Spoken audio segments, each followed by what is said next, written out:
Oh, beans. I knew I forgot something. Don't worry, I just forgot one little thing. There we go. Don't worry about this music. This music just helps me focus. It'll keep me in a mindset to be able to do the work that I'm about to do today. Guys, I have a lot of work to do because I have decided to put on to myself ambition. That said, I feel like my ambition has been rewarded recently. So, we're going to do our best to try to make this work. I have ideas. So, starting off, without further ado, welcome to the stream, everyone. I'm your host, Isaac MCCanary, and we're going back. We're going way back. We're going back to a time that was only at the very beginning of this stream.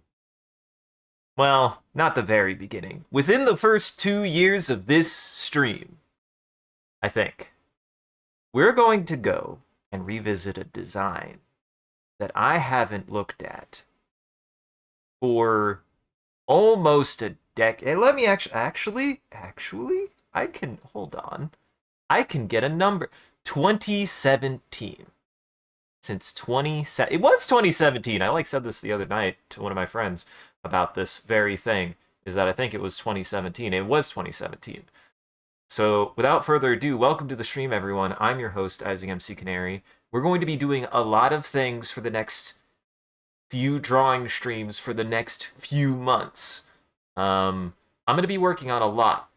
And the biggest things I'm going to be working on are going to be character design, creature design, and environment design. And you'll see why. Effectively, I am going to be doing artwork for a project that I will be running in October. Come October, here's what I expect come October. Come October, I will have enough materials to start that project and will continue working on that project actively through the course of October. However, the project can start in October. I don't expect to be done by October. I expect to be ready by October. So, if you're wondering, what the heck, Isaac? It's August. It's almost August. Why are we doing this now? October isn't for 2 months because I am being prepared for this. And the irony is I already am the most prepared I could be at this moment. And the reason why is because this is a project that I started in 2017 with friends for a tabletop setting in a tabletop system that we are not going to be using, unfortunately. And I won't say what it is because it actually is one of my friends, and I won't talk about it unless he's here unless he's here, essentially, because it's his project. That is his project. But what I did is I utilized a setting that I kind of cooked up for it, and we ran a game. We ran a game for a couple months. I want to say it was like a month or two. And then we just couldn't keep playing.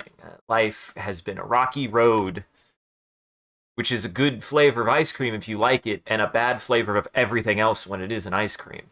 But actually, I don't think that's a real ice cream. I think they defunct it that was a real ice cream.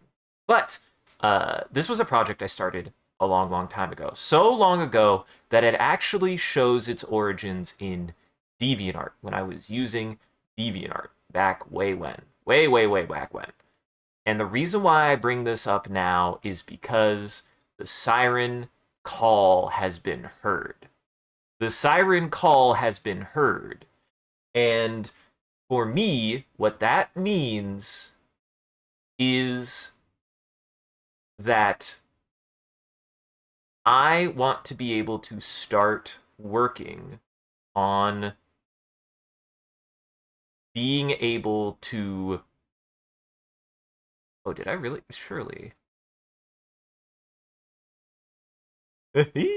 Sorry. I was working on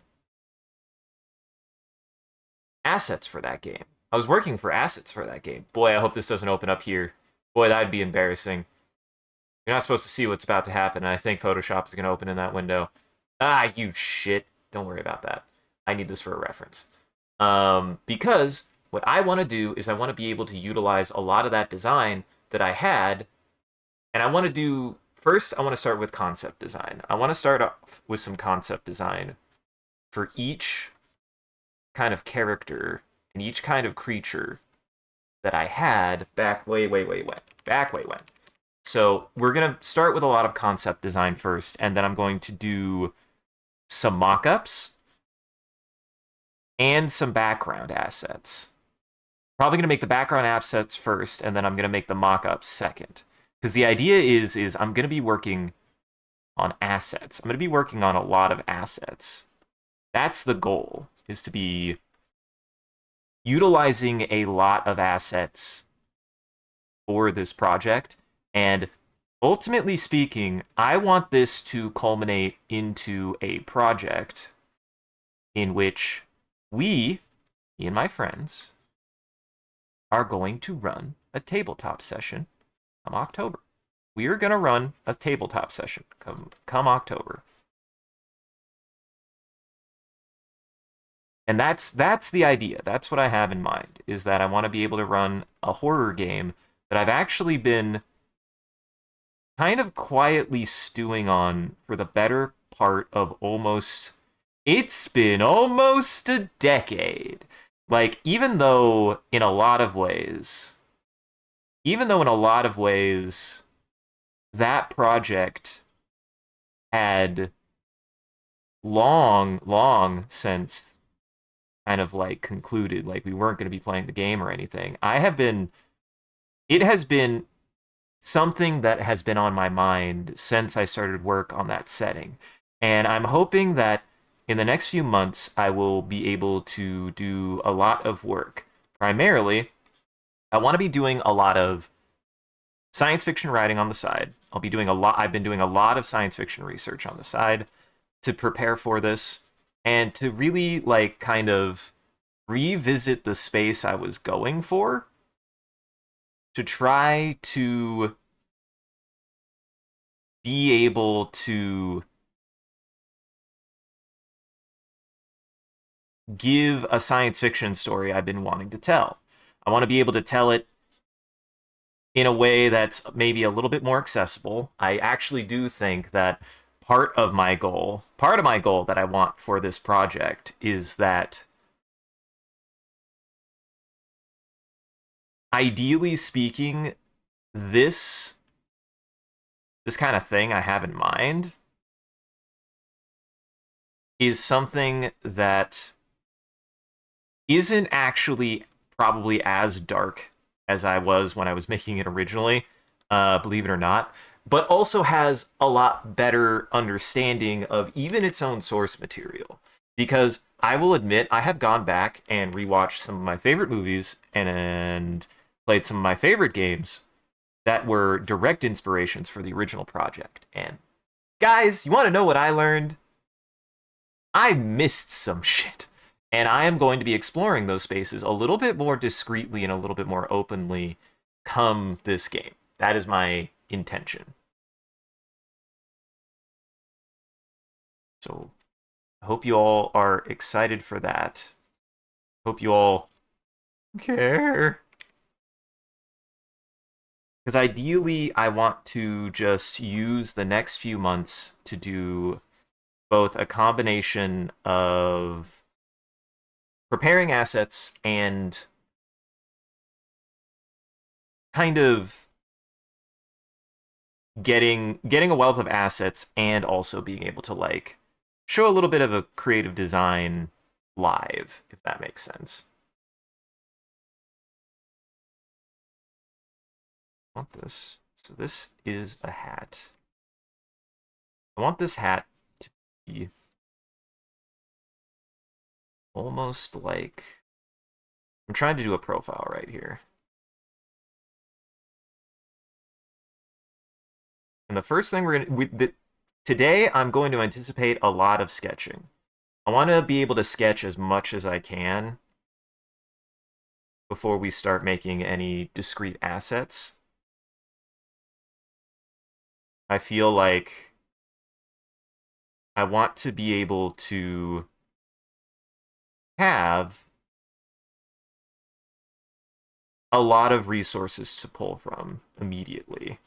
And I'm actually utilizing a lot of those original assets. I am still utilizing a lot of those original assets, but one of the biggest things I'm like kind of doing for this project is I'm looking at a lot of those assets and I'm trying to keep what I can, like, and actually change things about it that I think would benefit the project.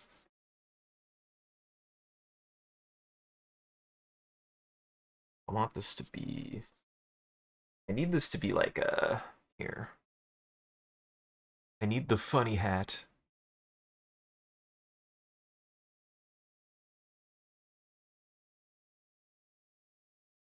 I need the good hat. This is and this is something that I'm going to be doing way better that I wasn't doing when I was originally working on this. I'm going to be looking at so many goddamn references. If I don't know what to do or if I need a reference, I'm going to go find one because I have learned a valuable lesson that I had not been looking at enough references and I needed to look at more. For example, for this, this actually might need to be, okay, I see. This needs to be more round. The idea is this is supposed to incorporate a hat a little bit.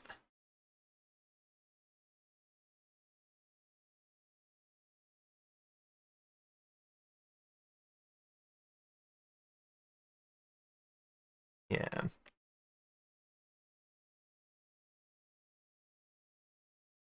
I wanted to incorporate a hat that comes to like a point near the top.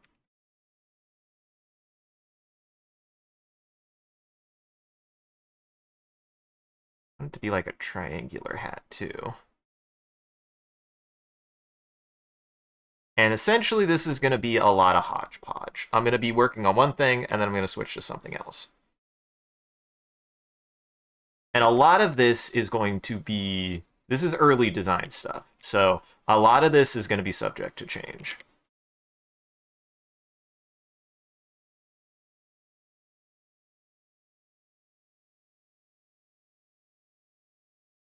Silos, we're going back. We're going back. If you might have remembered this. Silos, remember a billion years ago when I was doing spooky stuff? We're doing that. We're coming back to that. I've come full circle and we're coming back to that. So I'm going to be working on this for honestly a hot minute. I anticipate.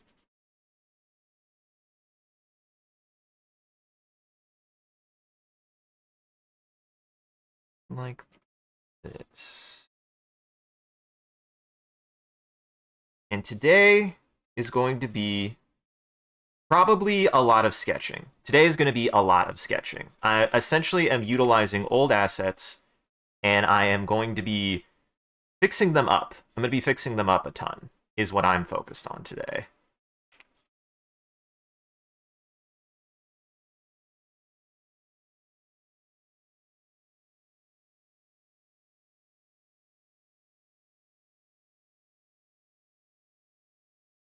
And the goal is to effectively revisit everything that I was wanting to do with that original game and modernize it from the standpoint of what new things influence me and do a better job of making it kind of like more cohesive in a sense, especially to its inspirations.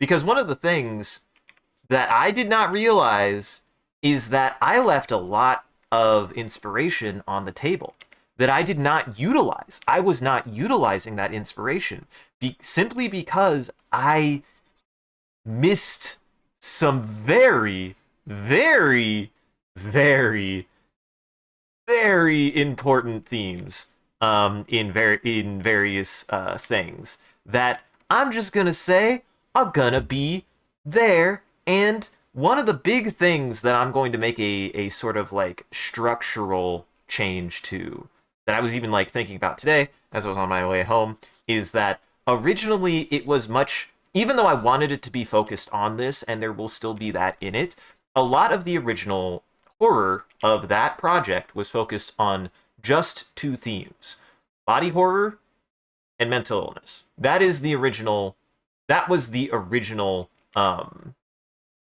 kind of like design scope of it. And I want to revisit that with a better idea without getting too into it.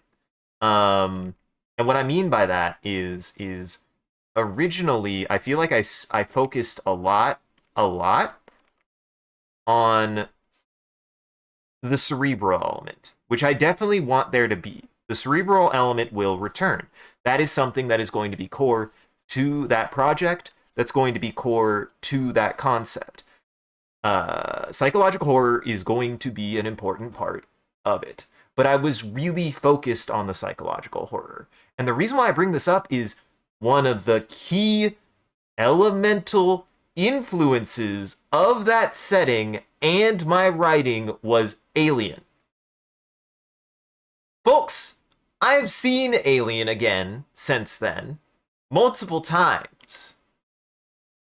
When I was growing up, I got the horror element of Alien from the physical element and loved that about it. I loved that about it. It inspired me.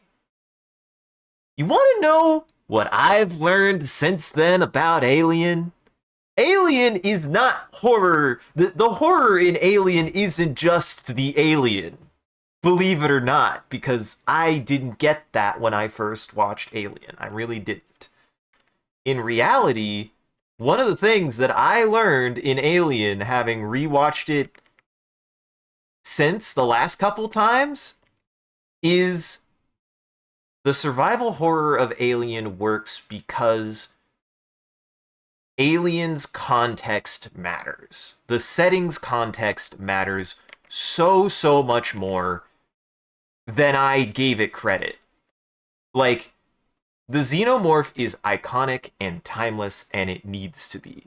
And I did not realize, I just fundamentally did not realize that Alien is as much about the like kind of like horror of an entity that is fighting for survival, as much as it is also about fighting for survival when you have been have been given such a bad net of resources due to how bad the setting is. I had not fucking understood how important the corporate bullshit in Alien is to the horror of Alien until way later. Which, fair. I love the survival element of Alien. I picked up on immediately how important it is that the alien as a character has to also be a survivor and a survivalist. And I understood that the survival element of Alien is what made that horror good. What I didn't realize is the fucking commentary. I just missed it. I missed it for a long time. And I know it now. And guess what? There's gonna be more of a focus on that.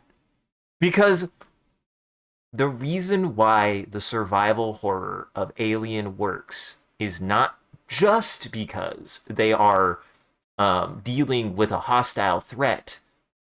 They're dealing with a hostile threat that they are underprepared for fundamentally. They are fundamentally underprepared for the alien because the corporation doesn't prepare them properly. And it does it not because it wants to kill them, but because they lack the actual resources. Literal budget cuts. So, I am going to be going for, whilst it worked its way in there, I feel like the industrialist, like, kind of, you know, idea of, like, oh yeah, like, everything is kind of like used future. I didn't realize used future from the standpoint of, like, oh wait, it's used future not because everything is, all the new stuff is already old, but it is used future because the only things that are available are the things that have been used because the new stuff is too expensive. Like, most things aren't going to have access to the best stuff. It's going to be used future from the standpoint that um, they are working with what they have available to them, because what is available is completely archaic and completely worn out, I guess, if that makes sense. At least that's the intent. That's going to be the intent of it. That's what I'm going for. And the next couple months are going to be exploring that kind of design. I'm going to be doing anything from map design to character to design to environment design to creature design. I'm going to be making schematics on here and stuff like that. And I'm going to be using a lot more time than I did before. I think one of the limitations that I immediately ran into was I was really struggling with how to keep, like, kind of on being able to work on a project like that. I feel like I think that one of the immediate kind of things that I ran into when I was originally working on this project was that I just had bitten off a lot. I had bitten off a lot to chew, and whilst I was getting a lot of good work done, it doesn't mean I was getting it done well, and it doesn't mean I was getting it done quickly. Like, I had a lot of good ideas, but I was always a little bit behind on the actual work I needed to be doing for the project, which I always kind of regretted.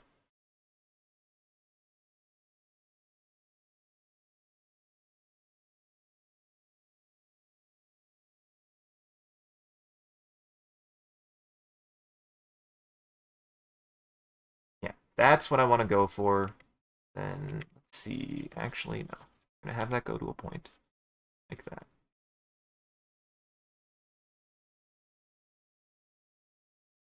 Have this go down to here.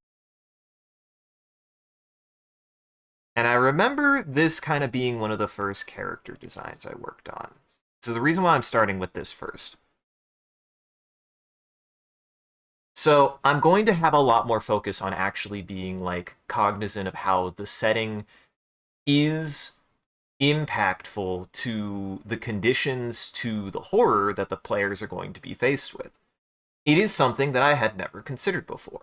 I do want to still explore a lot of the same places. I want it to be about a lot of the same things, but I definitely think that I want there to be a lot better grounding for things like the conditions of space. And I definitely want it to be very inspired by things like I want it to be very inspired by things like Alien, like Signalis, like um Resident Evil. Honestly, Resident Evil is all about that too. What's funny is I'm going to be pulling from a lot of Cyberpunk for that element, actually, because I feel like sometimes I forget this about elements of, like, horror writing and stuff, but a lot of it has, like, cyberpunk in it. There's an element of cyberpunk in a lot of science fiction and horror that I really, really like, that I didn't know. Honestly, I didn't even realize that there was that much.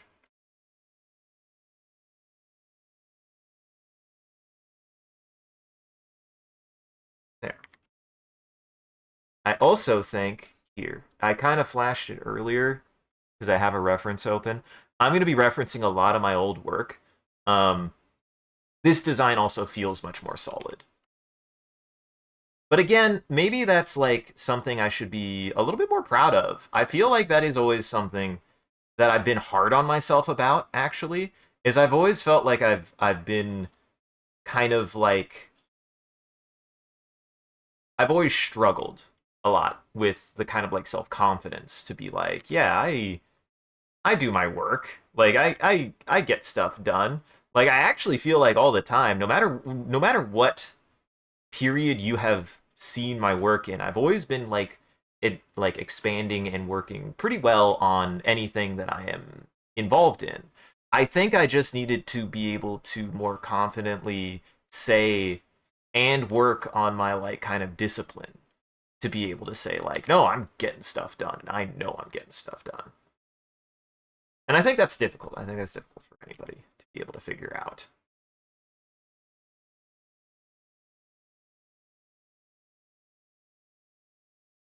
I think let's sell that.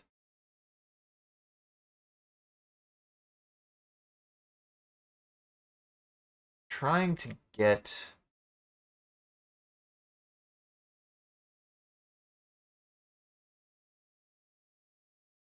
I'm trying to get like a triangular vibe out of this. More like that. It's the captain's hat. It's the captain's hat. So I either wanted to do that, I either wanted to be like a trifold almost, or I wanted to blend in. I haven't decided yet. Because if I do like a trifold like this, it would be like that. This. Look at trifold hats. We could look at trifold hats. Look.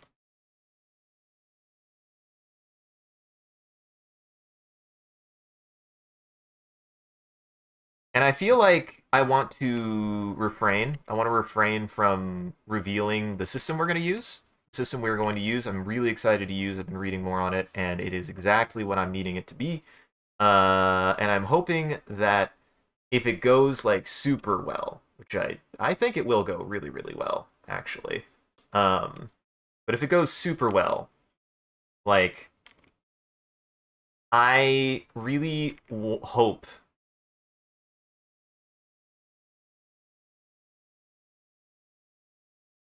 Also, I want to look up. So I like to do this. On up. Need a puffy flak jacket.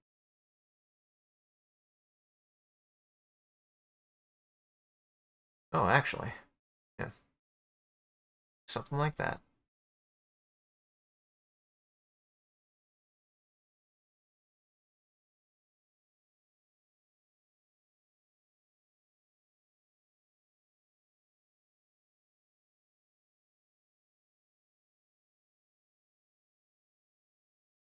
I have a couple options here. I definitely want to keep the idea of the scarf.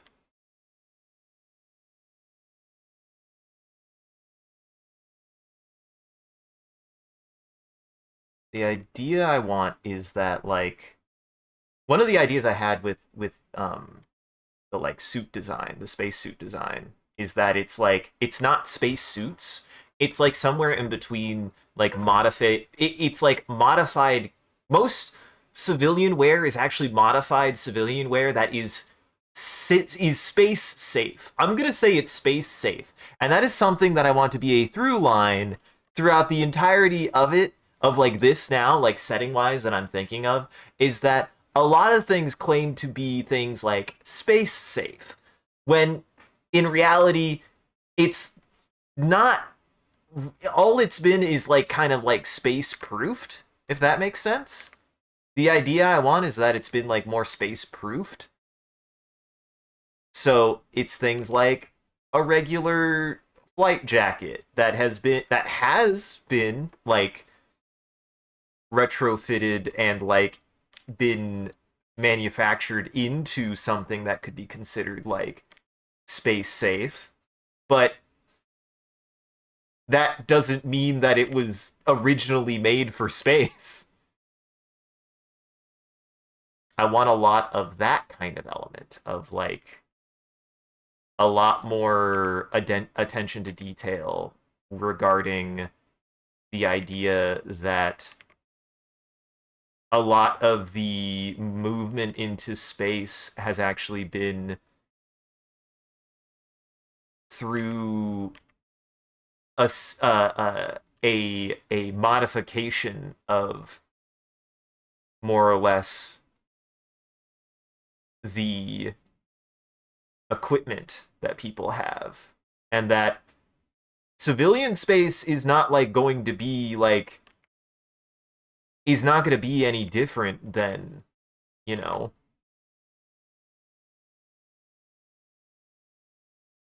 anything on Earth. But space is dangerous. Space is dangerous. So really, we're just working with things that we have modified from terrestrial living into space living, is the idea that I'm going for here.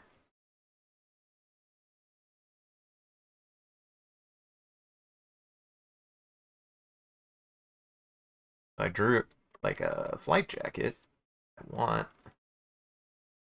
and it's airtight. All it's been done is that it's been made airtight. That's the biggest thing I want to like try to illustrate with it. Is it's not that it hasn't been graded for space. It's not that it isn't prepared to be used in space. It isn't that it isn't airtight. But I don't want it to feel like, you know, I don't want it to be like comfortable.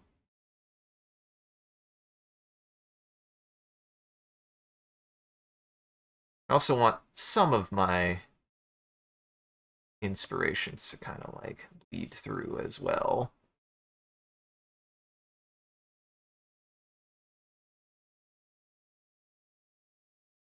I should look up also, hold on. I'm gonna look up the space suits from Alien.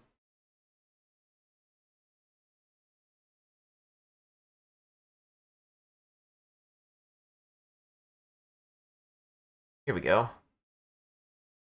Here we go. Essentially, I want to see how they handle certain things.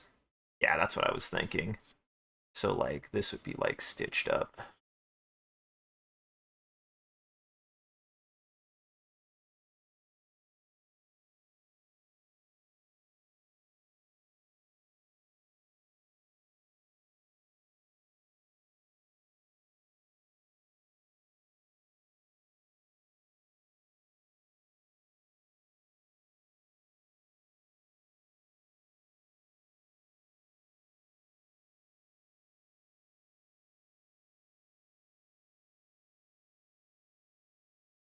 And this is not for a specific character.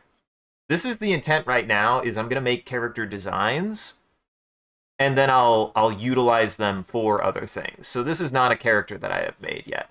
Largely speaking, a lot of that setting, I'm going to be using reference. I'm going to be making new assets for it. I'm going to be referencing the assets for it, and then I'm going to be essentially starting fresh for anything that has like a name or anything. The setting itself has completely been overhauled to be much more concrete. I was like very wary to make certain setting calls, I think, when I was younger. I just was nervous to be able to have that kind of like setting call. And this time around, I'm being like, no, I need to know where this takes place. I need to know when this takes place. I need as many details as I can find. And the reason why that's important for me is I need to be able to utilize that information for the people that I'm playing with.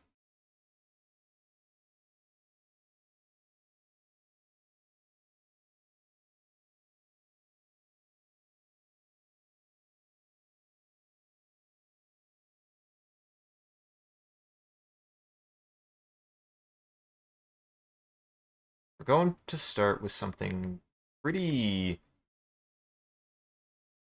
stagnant at the moment for a stance. 'Cause I don't want to do too much with it per se.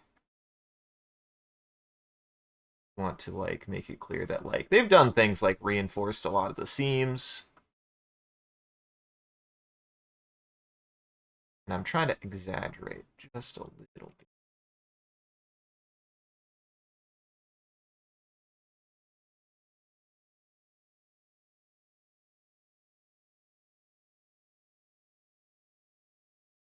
That's kind of sewed into it.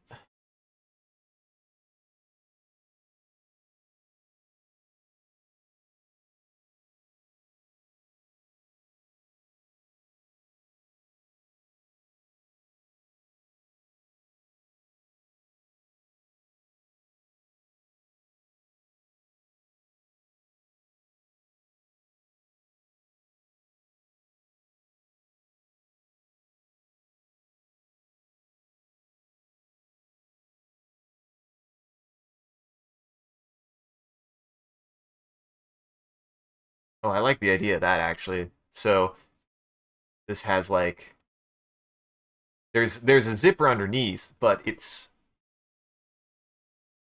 got like some kind of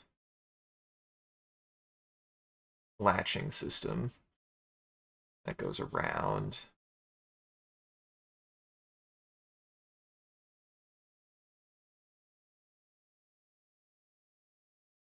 Make sure that like buckle wise it's like completely sealed. Like there's some kind of sealer or something that makes sure that this doesn't open.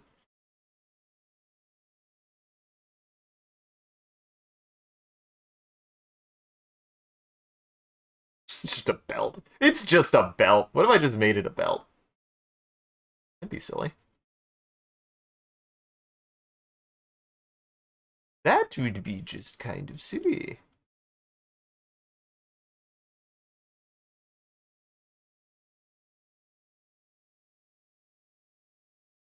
Do something like that.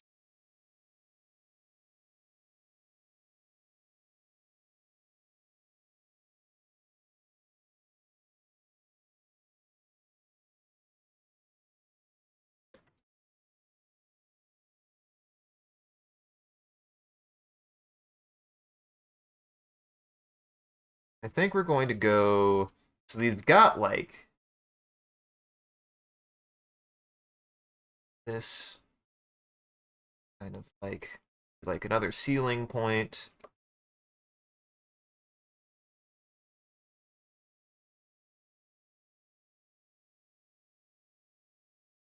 Some kind arm. I want there to be a little bit.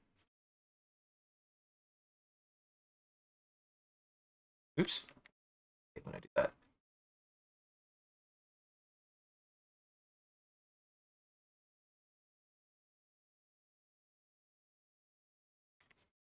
Let's say we're gonna do something more like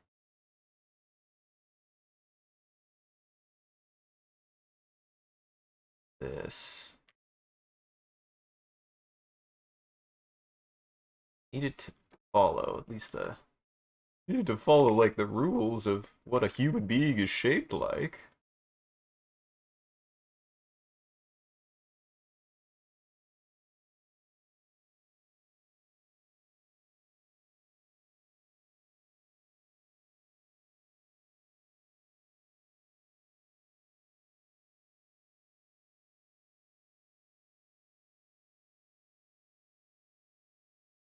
Yeah, something like that.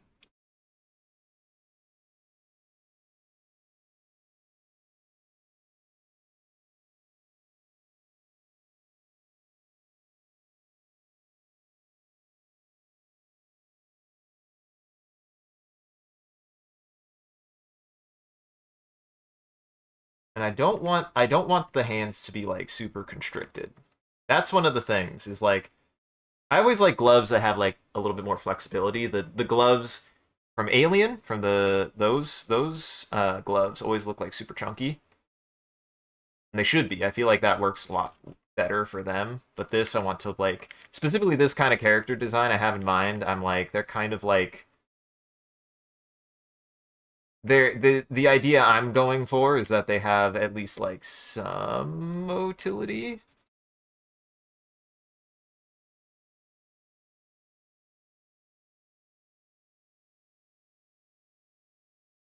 Yeah.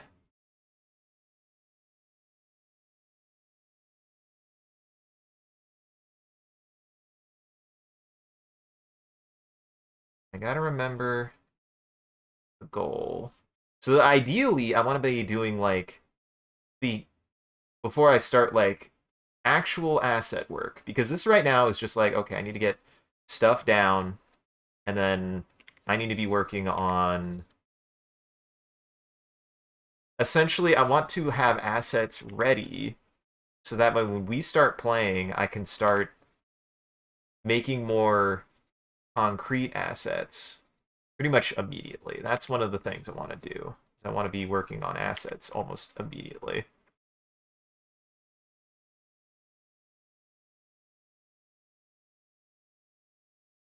Looks a little bit long.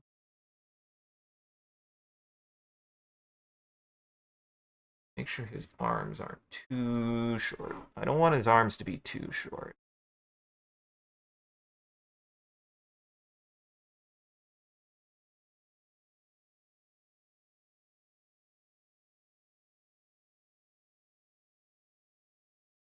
Want to give him baby arms?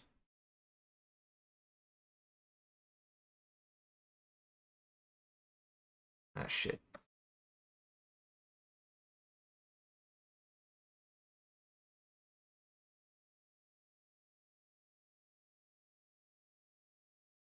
More like that.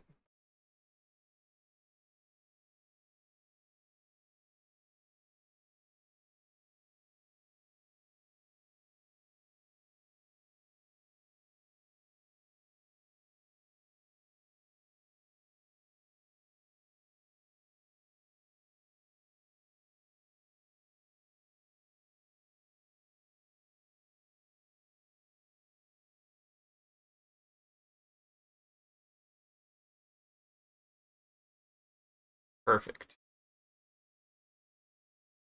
Then, oh,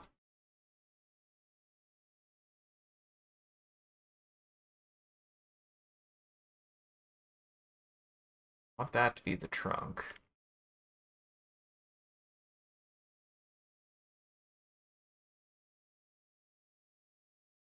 This to kind of up around to there.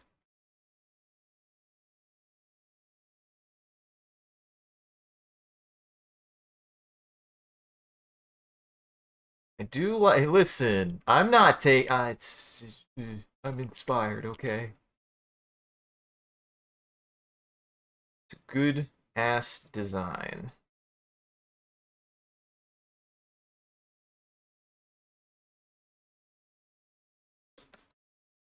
But again, the idea here is that this is not armored. This is actually civilian wear. Is the idea that I'm going for. Like, this has maybe a little bit of armor,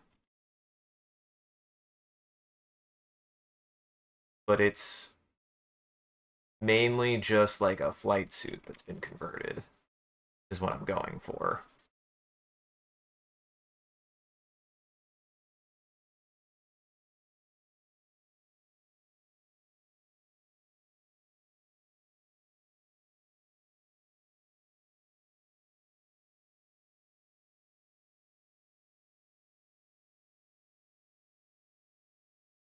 Needs more belts. Character needs more belts. Needs more belts.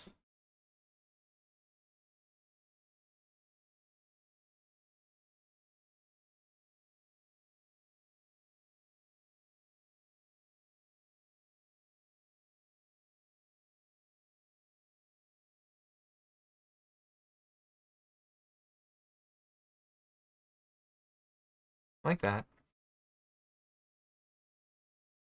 I'm gonna go kind of like, because like I like the idea that things are a little bit cumbersome. With the idea that like they're trying to be in space. If you're trying to be in space, space is cold. So like there's a little bit of padding, a little bit of warmth. Like, there's an intent to try to make things comfortable. So there's more of a utilitarian purpose of it, and it's not for protection, it's for comfort. Your spacesuit is to keep you in space. Your spacesuit is to keep you warm and keep the oxygen inside. That is what the spacesuit is for. The spacesuit is not for fighting aliens, typically.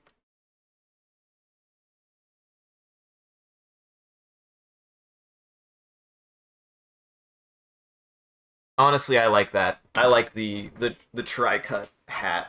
I like how that works. Actually, given the way that that's coming, this needs to be more like out like that. Coming out from behind.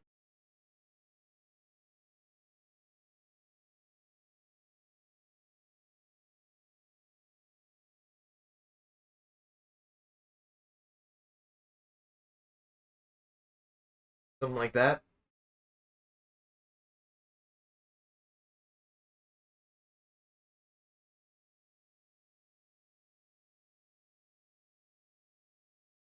I already like this design quite a bit as well compared to the original design.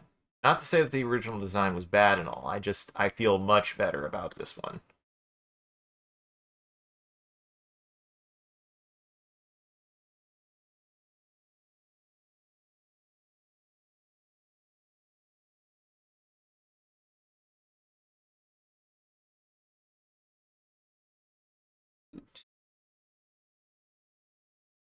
This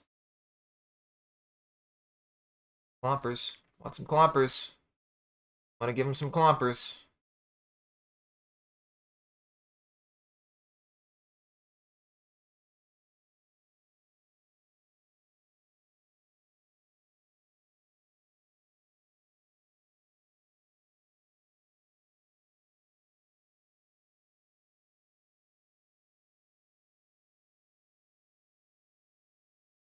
We need to move that all up, actually.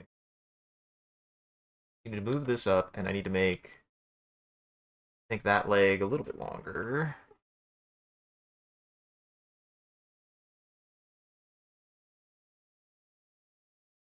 Yeah. More like that. Something more like that.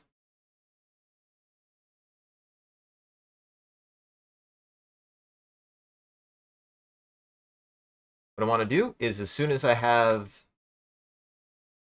this basic design down, I will move on to a map, and then hopefully my goal is to work on a little bit of a schematic, a little bit of a character, and a little bit of a creature every stream, no matter what. Like I want to be making as much variety as I can, so that way you guys get to see a lot and to kind of vary the lead a little bit, if that makes sense. Be able to offset a little bit of the design so that way people both, people who are going to be watching and listening and people who are going to be playing expect everything.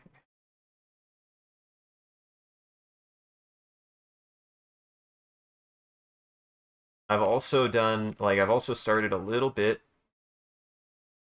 of work on my end. I also want to start, ideally speaking, I want to start even like peppering in, because one of the things that I really like to do when I get into a project like this, one of the things that I personally really like to do is I like to focus a lot on kind of like story building. And I like to do that a lot through found media.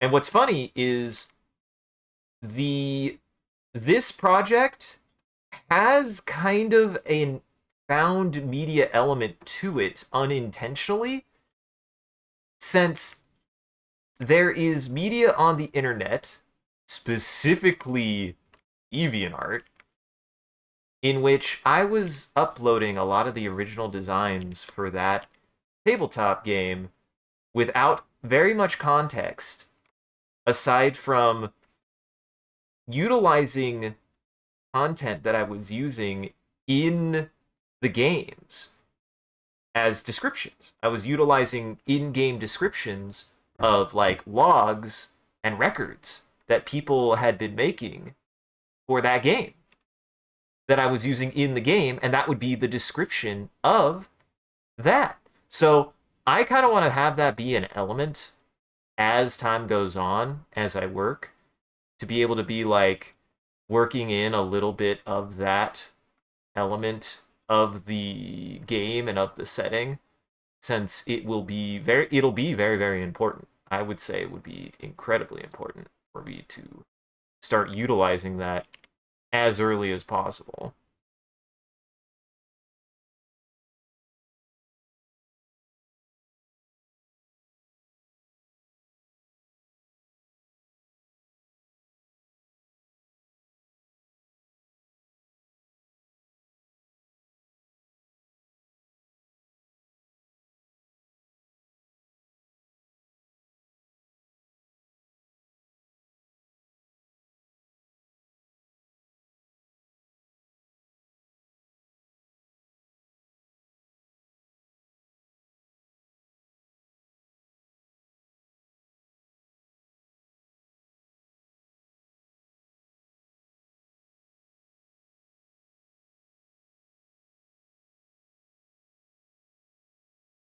I know what to do. Something like this.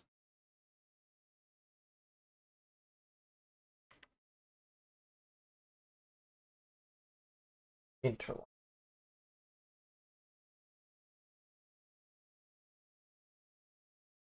Try to make it interlocky. Try not to focus too much actually on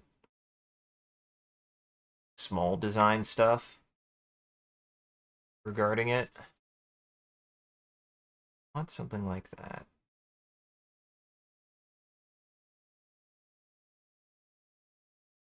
Super zipper. An airtight zipper.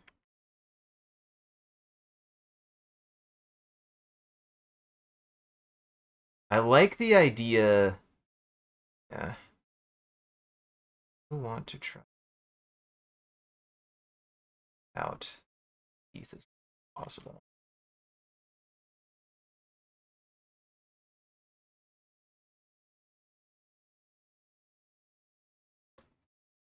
Yeah, I like that.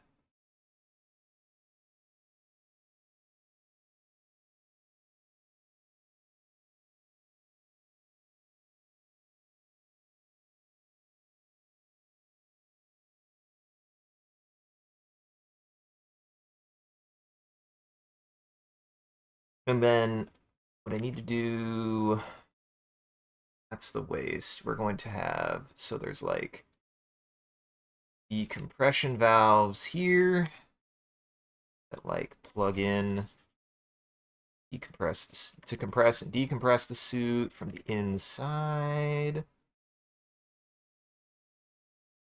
Like the science fiction element is something that I have a deep-seated investment in. Like science fiction like this is something that I really, really, really care about. So like I really want to do my best to like make that clear that like that is something that I'm like constantly like thinking of and considering. So like in this we have decompressors that keep the air inside and suck the air out and stuff like that, make sure that it, that you know when it's airtight, like everything stays airtight, so it compresses everything, so that way it all smushes together and keeps air from getting out. That's the idea that I have. Is like it's like a compression suit. Uh, Compresses the air so the air stays in because all of the seals are sealed.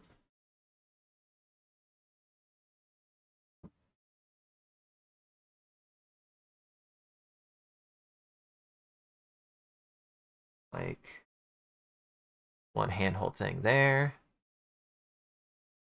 Now you have to draw a seal holding the door shut. Thank you. Because like I imagine it like it's one of those. I imagine it's like a. Listen, here's the thing. I'm designing this to be busted and be like conventional, right? Like it's not designed to be safe, it's designed to be practical. They're bike pumps. They're bike compression ports. So all that's like maybe it's got like a cap. I'll say it's got like a cap at best, but ideally like this guy's lost his.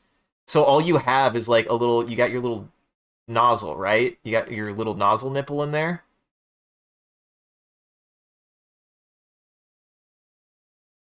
And it's something like that.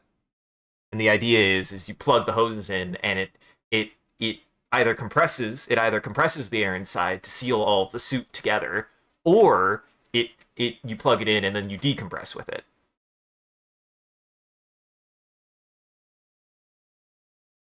It's just a bike. I'll say one of them. He has one of his caps.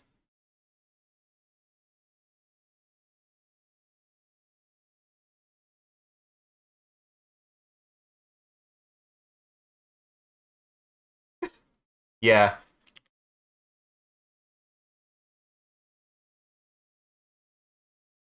this is what I'm saying. This is what I care about.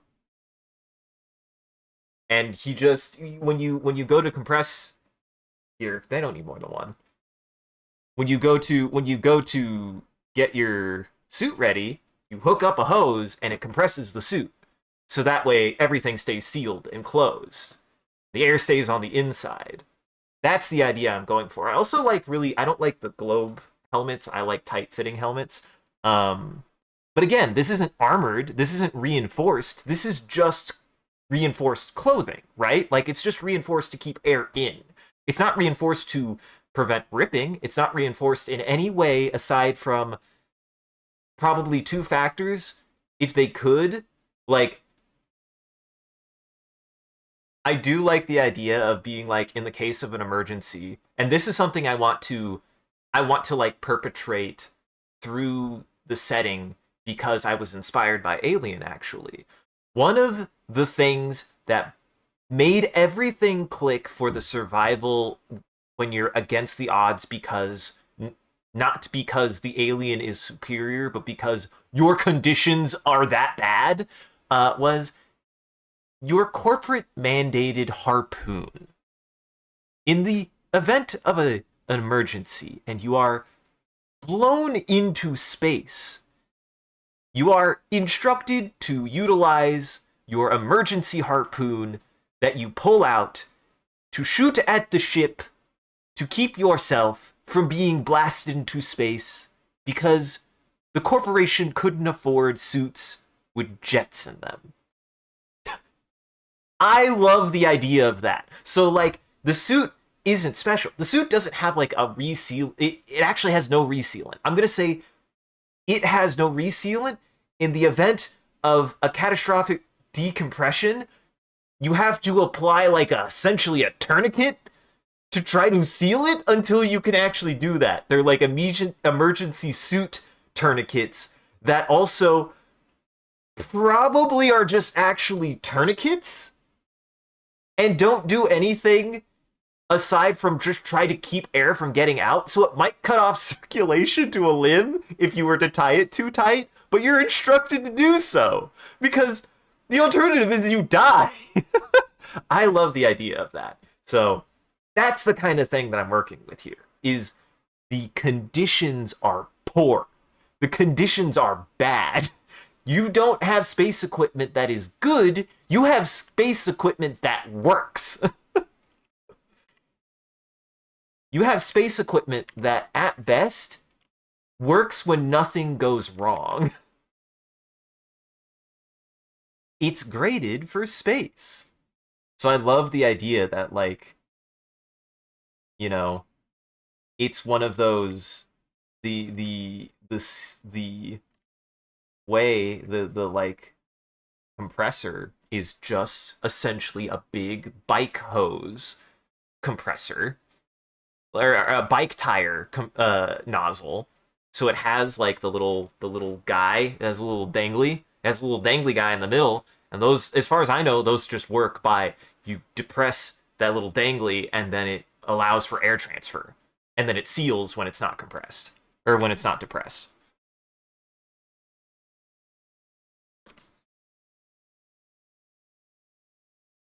I don't know why this is always the first design I go to, but like when I was working on this originally, this was my first character design too. This guy was my first character design in the original game. And I will not spoil the name of the game. The name of the game will be revealed upon October. The name of the game will be revealed upon October. And I'm really hoping that I can utilize this as a means to be like building up a little bit of hype, a little bit of anticipation for what you can expect. Expect this guy. Expect this lad.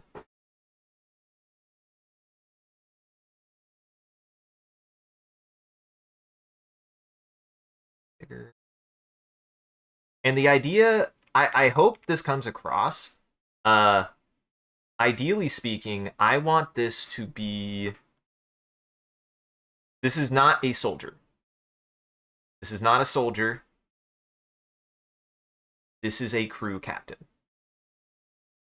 That is what I'm going for here, is that this is a crew captain. And of course, I want to add like a little bit of aesthetic to it. Like, I'm going to do things a little bit weird, but ideally speaking, this is like a crew captain. He looks professional, and this is like his away gear. This is what he... And the idea I have is that, like, he actively kind of, like, wears most of it. This guy maybe wears, like, the flight suit, and, like, the top, and like, he wears most of it, or something. Or some of them, like... I always like the idea of these kind of suits being, like, one piece, of course. So, like, he's wearing most of it all the time, but like the top is like opened. Some of them might undo it and then tie like the sleeves around their like waist or whatever, find a way to stow them, so that way like they can have like just their top half out, like stuff like that. I like the idea that the captain suit is like kind of anticipated to be like worn wear. Like they would normally wear this, but they don't have to wear it all the time, but they can. And be fairly comfortable in it. That's the idea I'm going for this. And then that maybe this guy modified it a little bit. Got like some shoulder pads and stuff. But it's not supposed to be military. This is not supposed to be military. Okay, I think that's a good start for him. And again, this is just an idea. This is the intent. This is not going to be a designated character until closer to the game. I don't know who this is. This is just a suit design. This is just a design for somebody in the game. An idea who it could be, but it doesn't have to be. Be anybody. Right now, it's just kind of, I want to make assets to explore the setting, is what I'm focused on right now, is I'm really wanting to focus on exploring the setting first.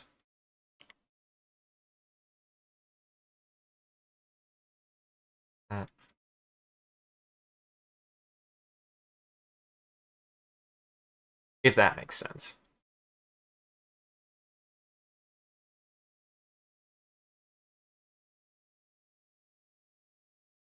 But he looks good. I think this is a really good start for him. And the idea is here is, I just want to bet. Pencil on the paper. Next, I want to work on a schematic. First schematic I want to work on is close-up space station. Or actually, I want to do and I have a little bit of a start. I can show this now. You probably saw it. I don't know if you saw it. But this, I just started working on it. And this is what I was going for. The original design was the same kind of like circular space structure. It was the same kind of like circular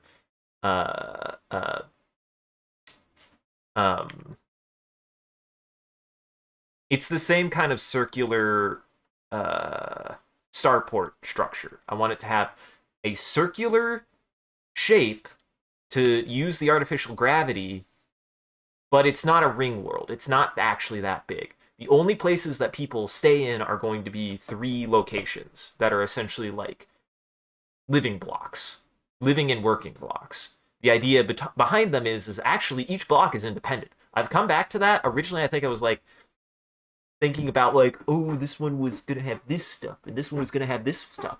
And actually, I thought about it more reliably, and it's more like each block is like a small city, and each city is self-contained with kind of universally held fundamental elements. Each one has a dock, each one has a working plant, each one has residential, and each one has like a commercial corporate section. That's all what they all have universally. Um,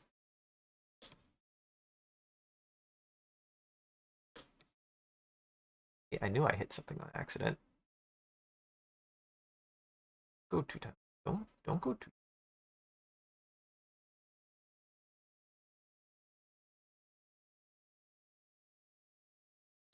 And I was kind of working on it here. We'll start kind of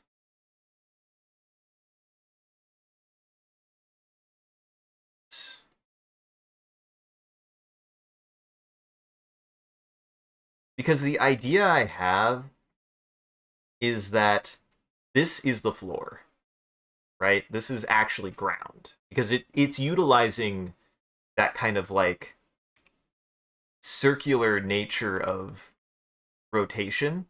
So one of the things I want to like kind of work through, figure out, is exactly how dock would work for that. What I need to do, let me think. Look at the Nostromo.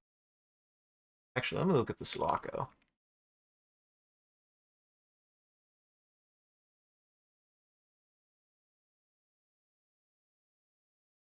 Oh shit. Sevastopol is the one I was thinking of. Sulaco, oh yeah. My bad. Okay, so the Sevastopol station is more like the Nostromo than I expected, actually, but that's helpful.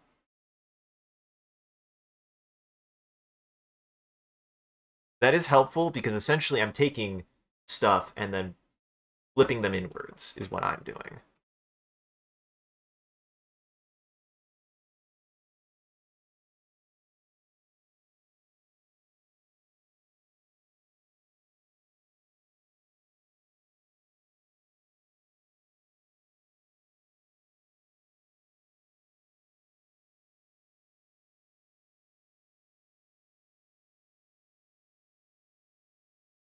Because you want people coming in. You actually want people coming in. If gravity is going out, if it's spinning and it's going out, like it's going out, you'll want docks to be like coming in on this side. You want people coming in that way to land. That's kind of the thought process I had. Here's what we will focus on then.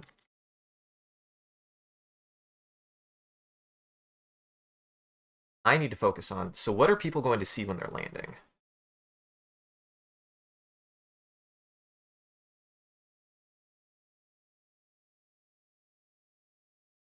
I need to draw it this.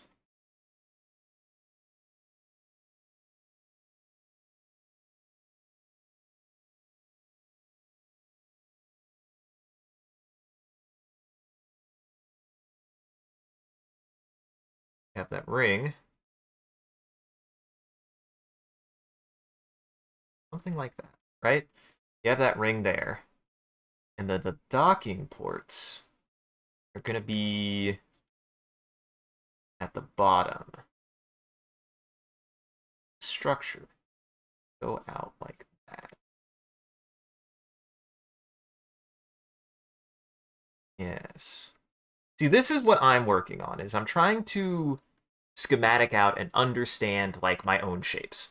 Because that was something that I didn't do very well when I was first working on this, when I was working on things for a long time. I like wanted to do things, but it's weird to say that I had a hard time thinking through certain kinds of shapes. That was something that I really struggled with, actually.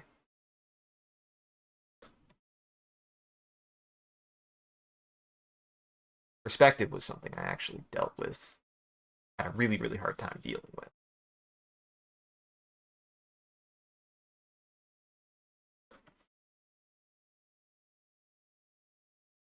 And the idea is that this structure here goes more inside from perspective of like where the dock is.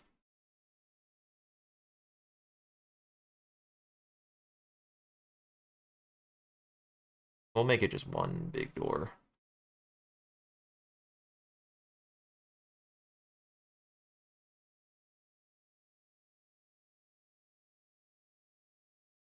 And we'll see, I might have to bust out the ruler, but I haven't needed it yet.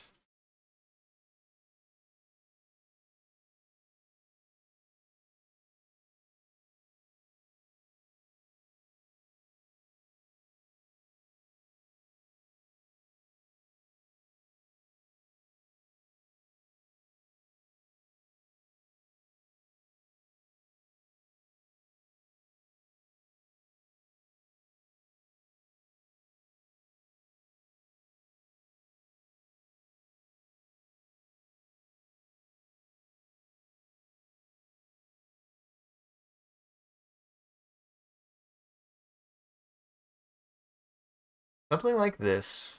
I want it to have like I want it to be like almost like a pylon, is what I want.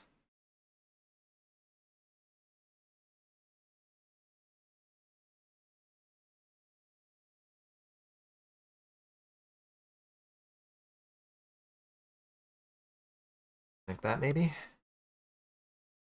This is why I'm way, way, way, way, way, way working harder on like understanding my own shapes and stuff like that much, much better.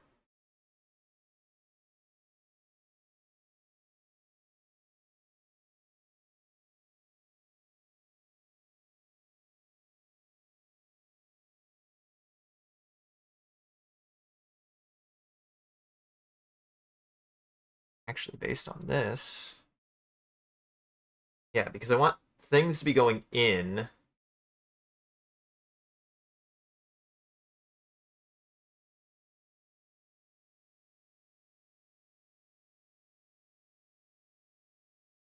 More like that.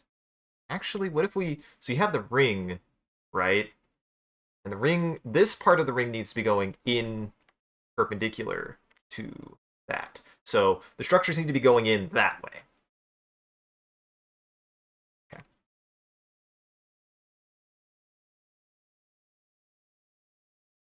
Have things like city blocks. Hold on.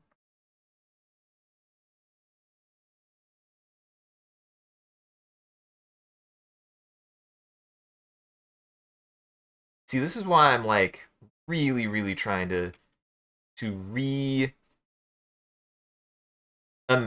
a lot of this and really think about it in a different way that I was before and actually do the concept art I was meaning to do when I first did this project. Because I hadn't really understood what I needed to be doing to get that kind of concept art going. One of the big things, the big first things that I'm like doing here is like getting a better understanding of like, okay, so this is where they come in. And I don't know, like, if you're like, this seems like a lot of work. Well, yeah, this is always how I've been. I've always been kind of like very, very, very. I've always wanted to like do like homebrew no matter what system I'm working in. And the system that I'm working in for this actually really encourages a lot of homebrew. And for what I'm doing here, what I've always like kind of more or less enjoyed. Last door. This off that way. Sorry, got distracted. Yeah, and then this. So gravity is going this way, right? Gravity's going that way. I'm gonna keep that in mind. I want this to be bigger. You can have like a pylon going off that way. Pylon going off this way.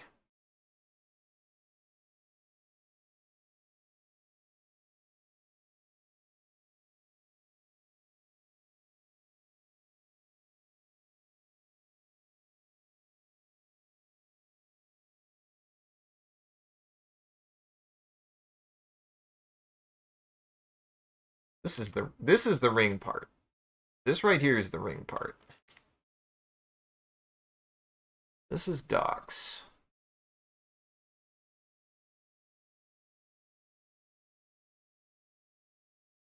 Those docks are gonna kind of extend out slightly. That.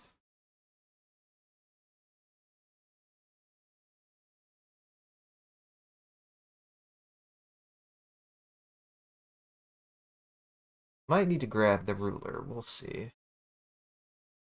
I'm gonna try to get away with not using the rulers at all, but we're gonna say there's like 2 openings here.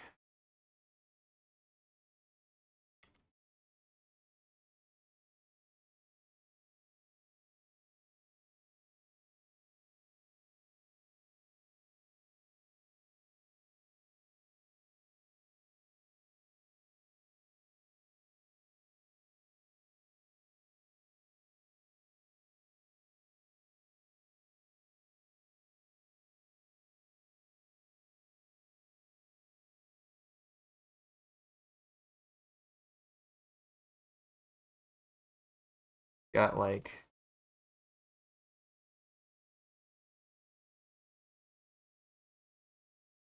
shelf there, round, something like that.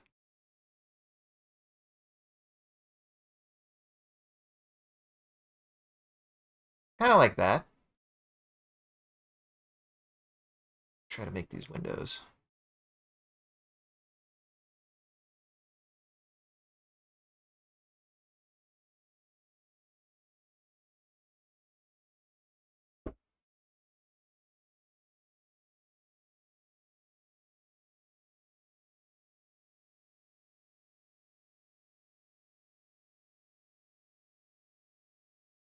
Make them particularly big, maybe.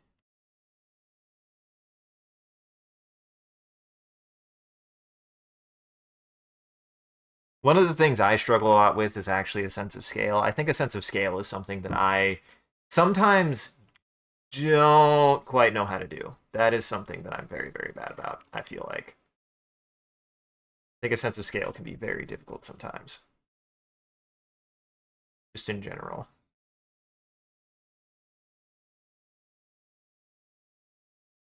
You know what? Actually, half, right?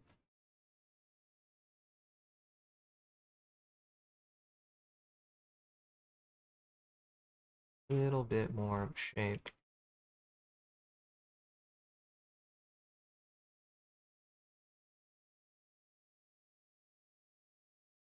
You know what? Sense of scale, I want small.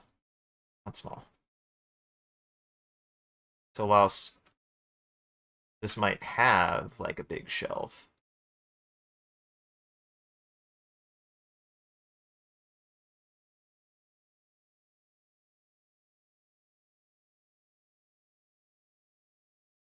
tiny window, window,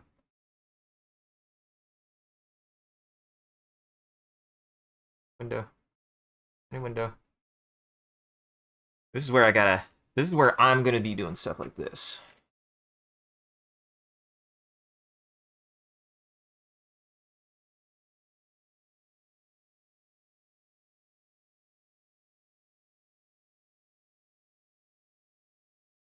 Goes there, here, goes here.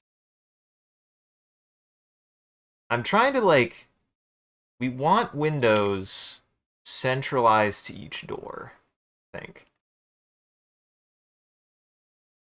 We want a window centralized to each door.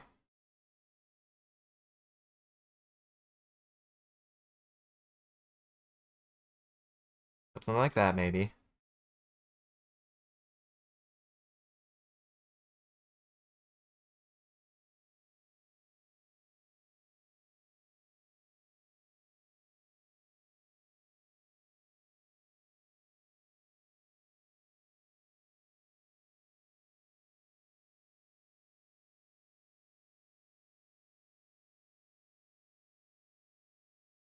I want this sucker to be big.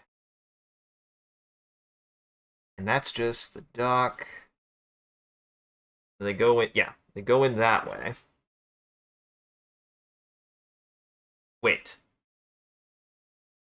Wait. Ah, fuck. I did it the wrong. I did it the wrong way. Hold on. Oops. Oopsie. That's the direction it's supposed to be. And this is why we do it this way.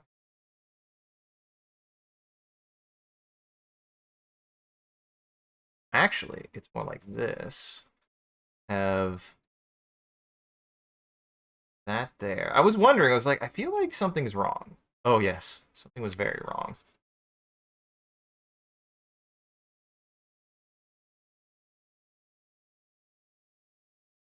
That's the door. And then this is going to be landing pad. Whatever. There we go. I had it the wrong direction, guys. It happens. It happens. Sometimes you're working and you think like, that's right, right? And then you go, oh shit, that's very not right.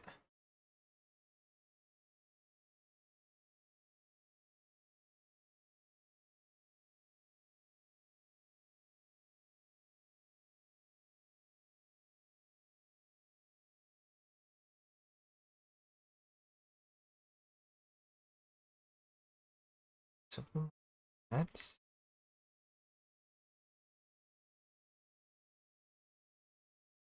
there. That also explains why I was like, why does it feel like my perspective's wrong? It's because it was. Actually, like this, that's the dock, right? This is the ring couple. When things land in, they're landing actually between the ring. They're landing between the ring and the dock because they're coming in, the way that they're coming in is proportionally gravity down to the ring.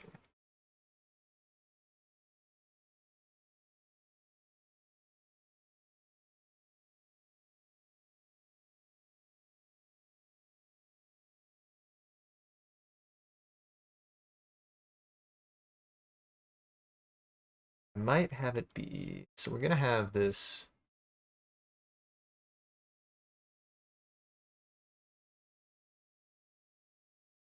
That.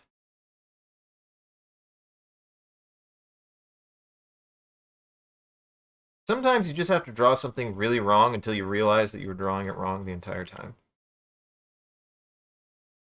Sometimes you just draw something incredibly incorrect and then you go, oh, that's why it wasn't making sense. Happens. Happens to.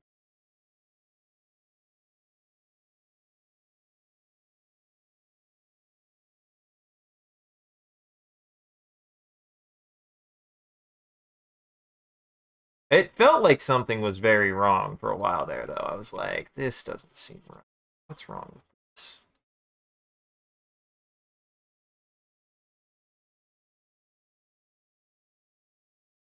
So we want.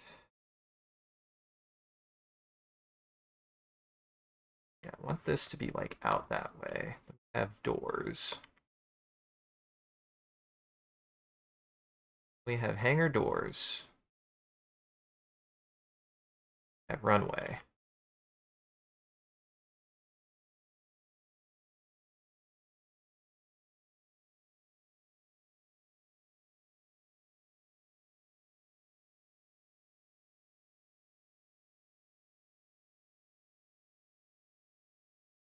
Add a little bit more runway.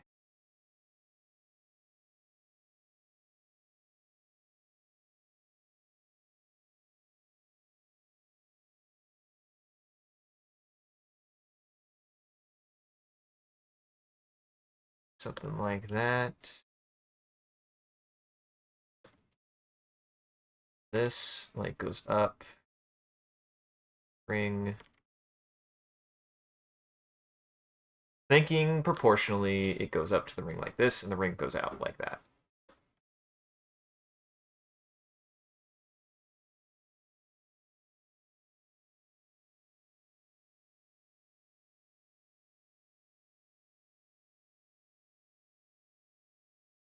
Yeah, yeah. Okay, that makes sense. I like that. Sir. Break into there. Don't even know what he's trying to break into. That makes way more sense. Oh my god. I am so sorry. I was drawing it wrong.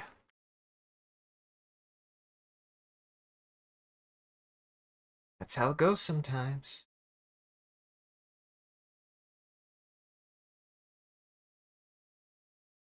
Like just for scale. So ideally, I want like, so let's say like get like a I'm thinking like this is like space bus. This is a space bus.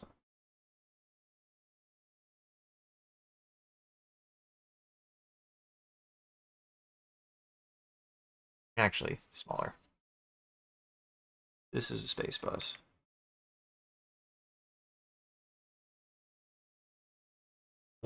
I want to focus a lot on scale is what I want to focus on.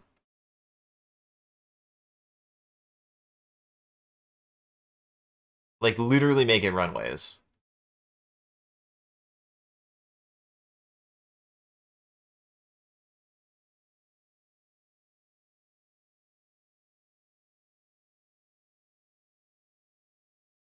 And that way, like actually that the when they land, oh, I've accidentally made something here. I like that too. So this is scaffolding up. This is scaffolding up. Ooh, I like ooh. This is what I was wanting to do. This is what I want to use stream time for. Is I'm wanting to I'm much less like I know exactly what I'm doing, and instead I want you guys to join me in exploring and designing this kind of like space station, designing the people, designing the creatures, designing the things that that are going to be utilized in the game, and I really want this to be I ultimately want this to be hard sci-fi. I want it to be hard sci-fi because always I'm going to want to have kind of like a hard science fiction element to a setting. Irregardless of what's happening in the setting, there's always going to be an element of hard sci-fi, I think. And Sean kind of mentioned that he feels like he hasn't seen much future vision, like of things depicting the future. Well, buckle up, boys and girls. I guess I gotta do it. Guys, I gotta do it now because nobody else is apparently, so Sean says. But yeah, I actually really like the idea behind this. I like this sort of like it's like a cage that you see ships kind of land into and land out of. This is a very early design, so it's like based off of if you have gravity, right? You have gravity going out, then theoretically speaking, when ships go to land, they should be able to land in, like they're on a runway. And because the artificial gravity is naturally artificial, like they will literally go in and then land like they're landing on an aircraft tarmac and stuff like that. So this might even need to get longer. This might even need to get longer, or this just needs to be proportionally smaller. Show how big this is. Yeah, because planes are going to need a lot of space. They're going to need a lot of space. Ideally speaking, maybe like that's just the touchdown point, right? And then as they move inside, past these bulkheads, example, bulkhead catches them. Right? Something like that.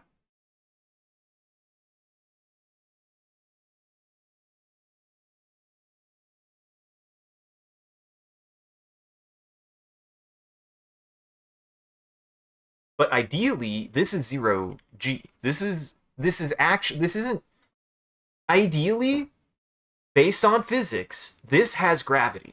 This structure still has gravity even though you're in space. That's what I'm going with. Is like even the outside part of the hangar has gravity because rotation dictates that this is rotating like this way. It's rotating to scoop you up. So force is being pushed outward, right? So if it's being rotated towards you, you'll be scooped in when you land. You'll just have to slow down really fast. I'll say like there could be some other things. We could have like things like artificial ways to slow things down, like mass artificial slowing or whatever. Because ideally speaking, if this is rotating to create enough gravity, outward gravity, that this would be like essentially you're either going backwards or you're not moving and you're letting the when you land um you're letting the space station scoop up. I also like how this is like kind of got a scaffold structure now. I like how that works. I like that I'm just working on the hangar. I'm just working on the hangar. And that will give me an idea of how the rest of the shape of this is. Got that. Got scaffold up here.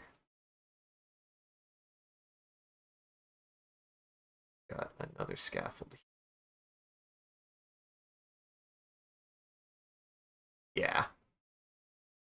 I really like the idea of that, though.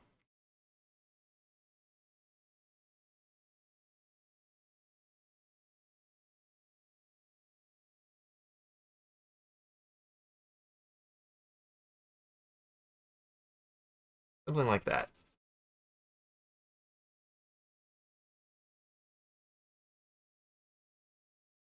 This is why I like concept art like this. This is what concept art should be. Okay, have a good dinner. Have a good dinner. I hope this is cool. I think this is cool as hell, actually. I love this kind of thing. I love doing this kind of thing, and I love this kind of like being able to like kind of talk through it and discuss like what I'm doing, what my ideas are, stuff like that. And ideally, space station part, living. The hangar is just one thing. This needs to be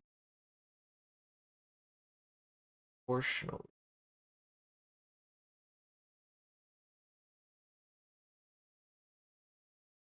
Say something else.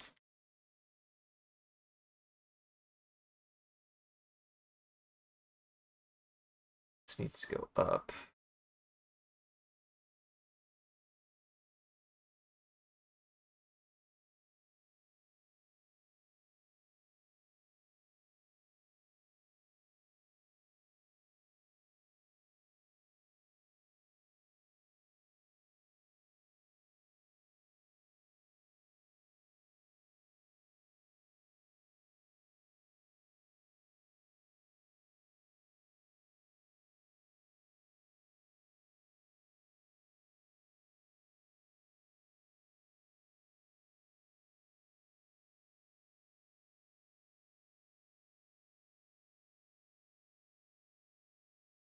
What I'm trying to do here is like given an idea scale and also given positioning, honestly speaking, that's the ring, then everything really does happen after this. And it makes sense. It makes sense that the you want your hangers to be the thing that stick out the most from everything else. Have that.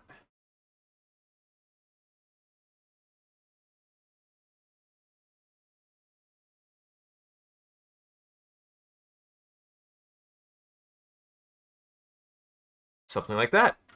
Something like that. I like that. I like that a lot, actually.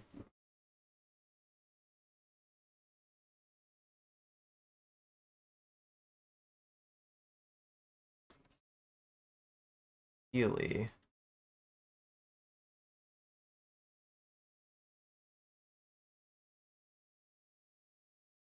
Hanger area here goes back farther at the ATC here.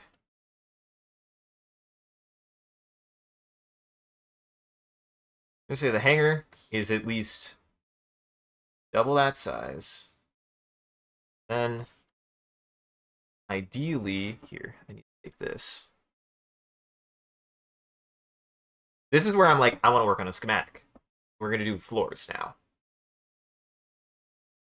And the idea I want is not, I'm going to treat these like schematics.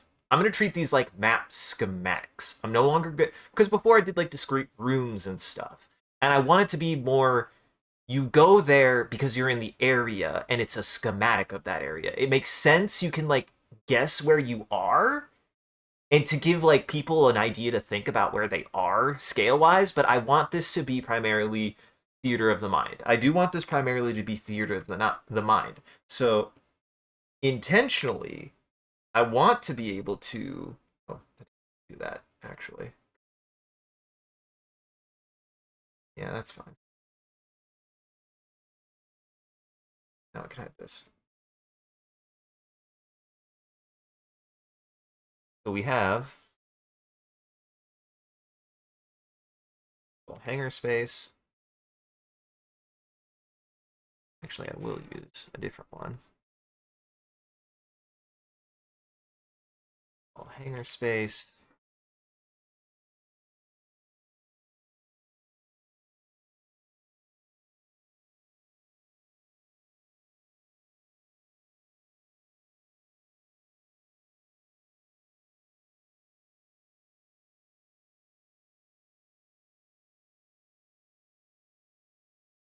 ATC up here.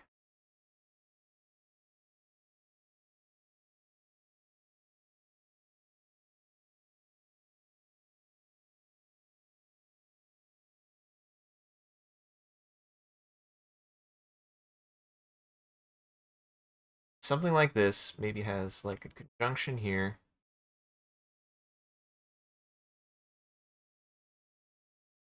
Like, let's say like you have, so you have the hanger down there and you have above got, this is going to be like customs and stuff like that. We're going to have you want a central elevator here. The elevator will go up. Let's say we want to keep the elevator as centralized as possible. Let's keep it at the back. We have a central elevator here. This is like customs.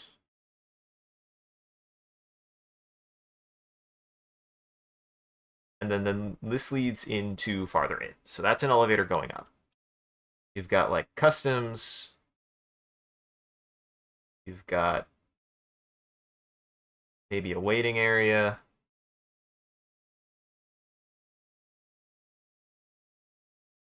Actually, no. We don't want that centralized because we want people passing through it. I just went through an airport recently, so actually, based on design, we want people going through this. So actually, the elevator has to be somewhere that they have to go through everything before they can go to anything else. So let's say it starts here, and we want people to move this way if they're leaving and entering. The elevator does have to be located somewhere in the center.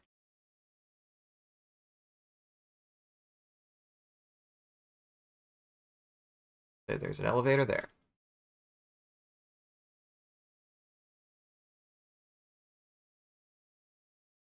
And this is just for a deck.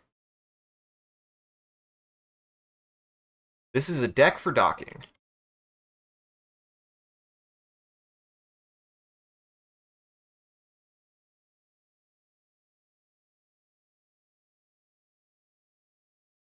Docking deck. Kind of a bigger one here. And then this is like, got a bigger area here. And this is what I want to be better about. And I'm like thinking about this like a schematic now. So instead of it being like making discrete rooms and stuff that people go into, I'm going to make an area. And then people explore that area. And I might have backgrounds for it. I might do more discrete design, but I'm not making a map anymore. I'm making schematics. And I want them to be schematics with the intent that they're schematics, because the way that I want the players to be able to engage with the game is not that they can point at the map and say, we go there. They look at a schematic of a map and say, we should check that out. Like, I don't want them to think about their location. I want them to think about navigation as a reference point, not as a, you know exactly where you are all the time. I want it to be that. I want it to be like, and I want it to like have a structure to it. So as we go through, I might be like doing a cross section. What I might start with, and we're starting with this here, is this is with the starting point, the hangar. And I want it to branch out from that. And I want it to be a schematic of a horizontal gut, essentially the horizontal gut, the cross section of one of these pylons. That is the end goal of this.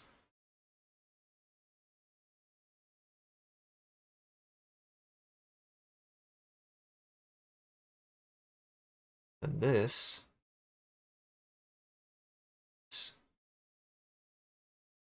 have like 2 decks here. 3 decks here. That's going to have the most traffic.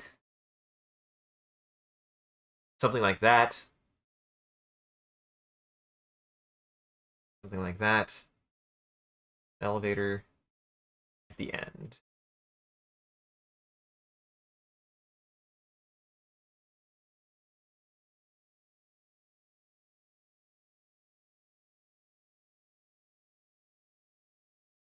Something like that, maybe? That makes sense to me.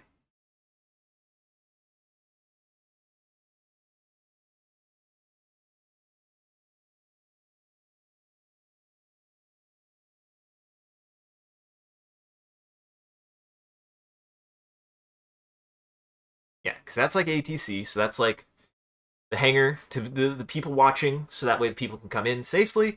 This is just like maybe like a staff area, a maintenance bay.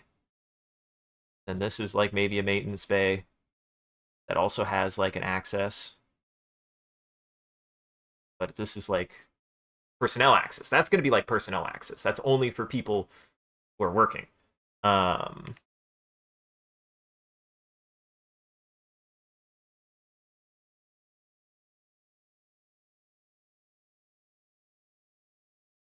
Here's what we'll do. We have that color, right?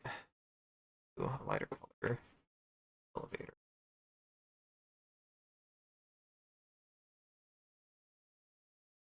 Right? Do a lighter color for the elevator. Lighter color for the elevator.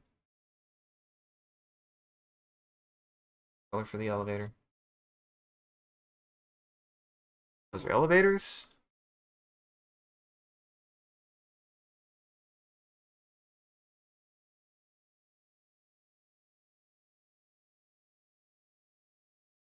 That's a hangar space. And let's say like in the back there's like cargo.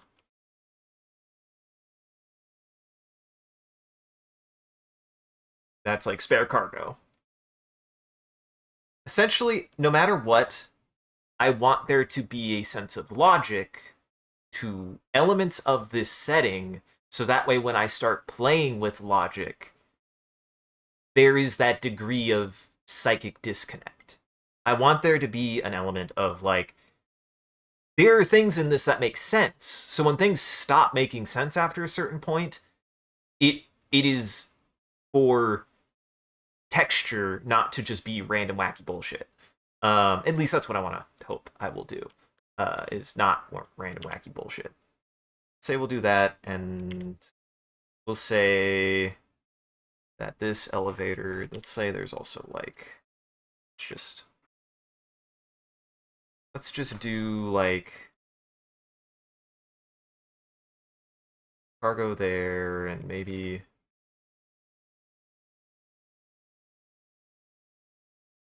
some subdecks down here just for fun.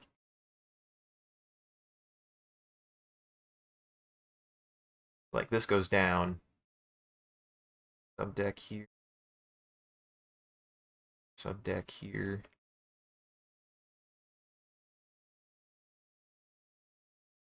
Get double subdeck.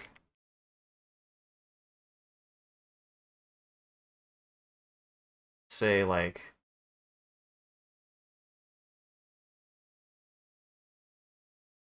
maybe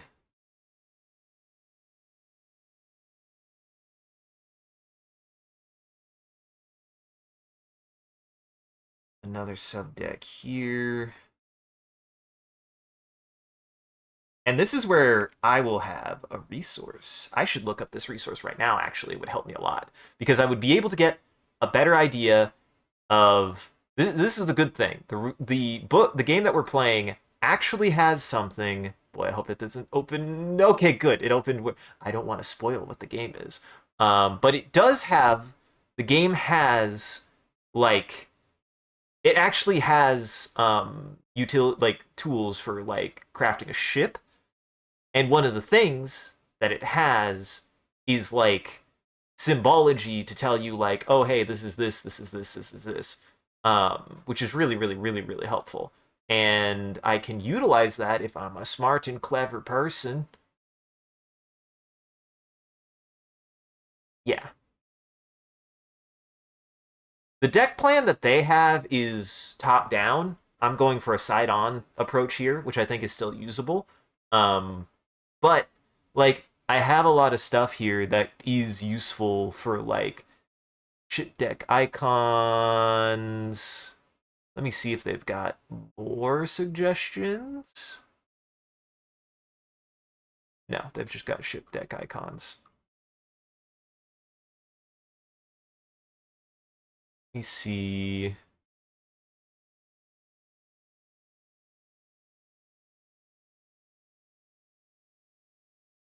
Because yeah, like stuff down here, ideally you have like cargo space in the back. And then that also actually, yeah, no, that's fine. Um have access down. Have access down.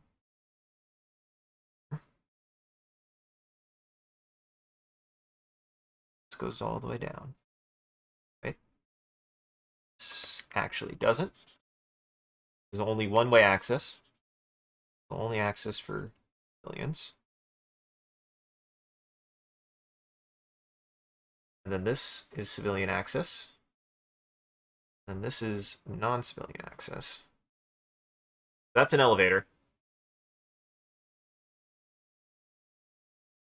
An elevator or a ladder. We'll see. In fact, that's something to consider. Ladder there.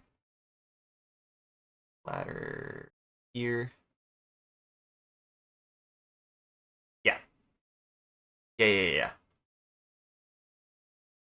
Listen, it wouldn't be a big fuck space station if it didn't have random access ports everywhere. Got something like that. Something like that.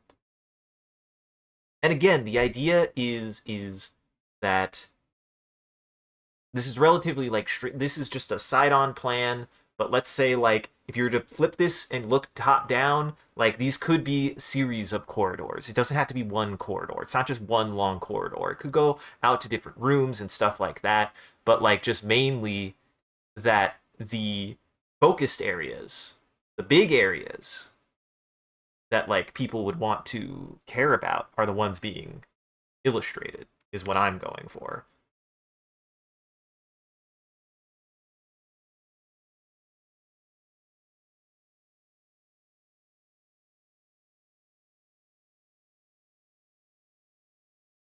And then this goes up. farther in. And I like to believe that you have there will be an entire floor for residential. You go through residential first.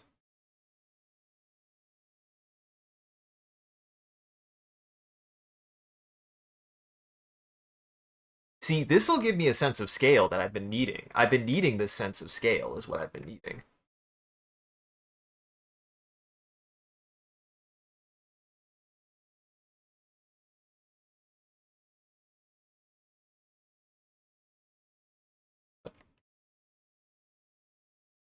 Everything. I want to do the whole thing. Why is it not cooperating?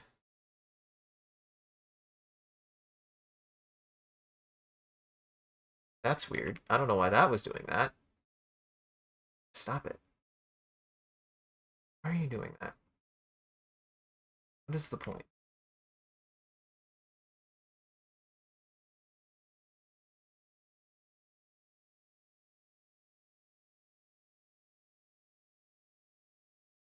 I was really hoping that'd be a nice shortcut, but apparently it doesn't want to work that way.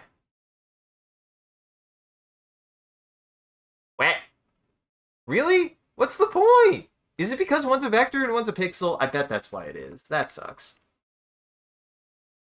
Oh, that's a pain. Are you kidding? Ugh. Awful. That means I just have to convert this to a pixel layer. Now is it gonna work? Bet it works now.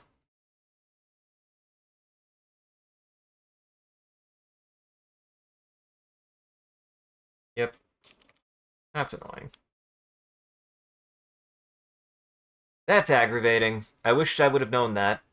And then I would have done the opposite. I probably would have made the sketch on the vector layer, but now I know. So I'm gonna do it that way. We're gonna do it that way. Got a residential area here. Honestly.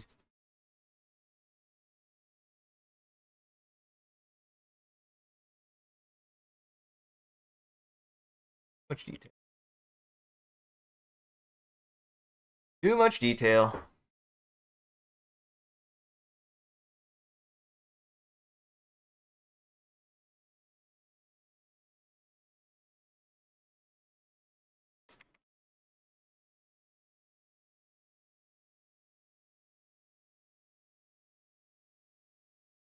Need to cut down on detail when I can to give this like an actual schematic feel. Because it's not supposed to have details. It's just supposed to be schematics of spaces. And then this is going to be residential.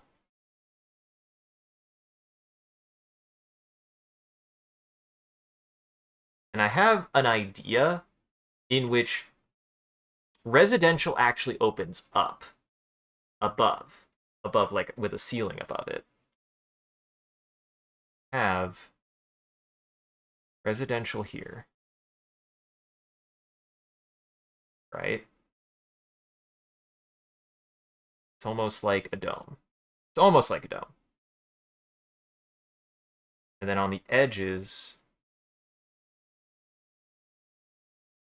above them, actually starting, yeah, they reach down to residential, but they actually overlap it a little bit. You have almost like towering pylons, essentially, what you have. There. Make these less detailed. That.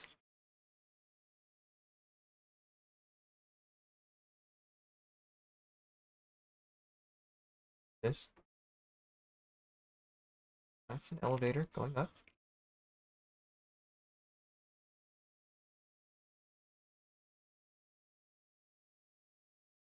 Again, I need to be making a schematic. Schematic just shows the general layout of things.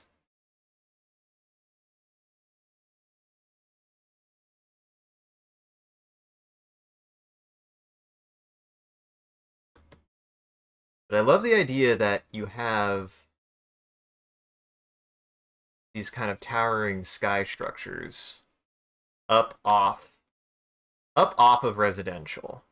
Like, residential needs to go bigger.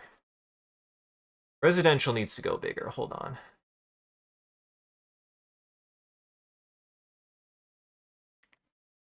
We might switch gears here in a second. So that way I can do a little bit of creature design. I want residential to go out this way. This way. I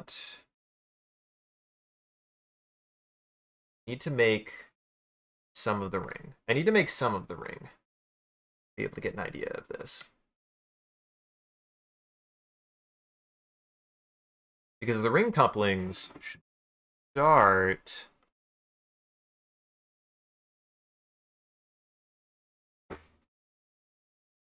around here.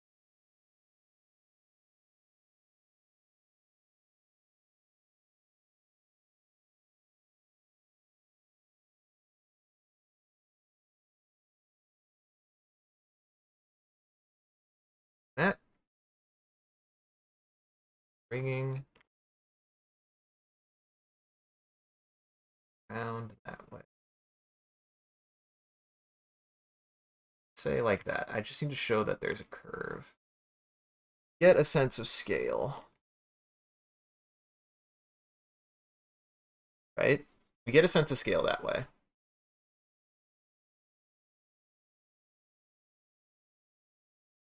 Say the dog goes back.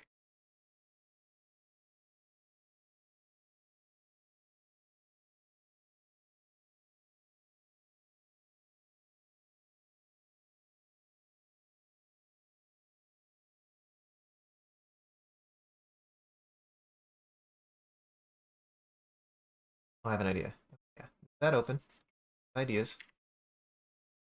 I have ideas for that, so we'll leave that open, right? And this here, this here. Got the pylon going up. Residential, pretty big. This is essentially a space station that is housing tons of people. And I like the idea, so we have almost an inverted dome structure here.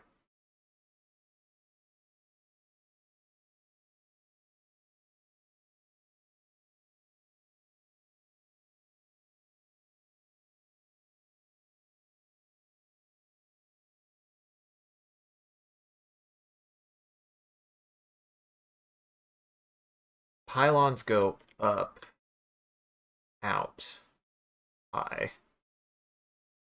Like this. And this is just the lateral view. This is the general lateral view of any given one. They might have slight differences because they'll have different things inside of them, but universally each one will have a deck for residents, which is comprised of like kind of like a small town essentially. So you have like a small town here. Welcome back, Silos. We have a small city structure here.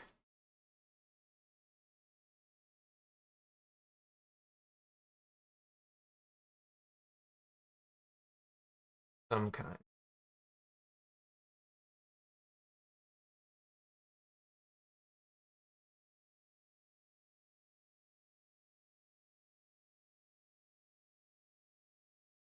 I did that. Probably need to bust out the ruler, but kind of going a little bit fast. And then at the ends, you have pylons that go up to these massive structures.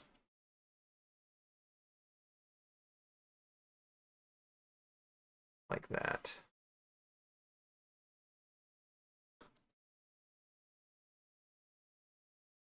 Yeah, I feel like I've done a much better job of actually preparing a layout that makes sense for what I was going for.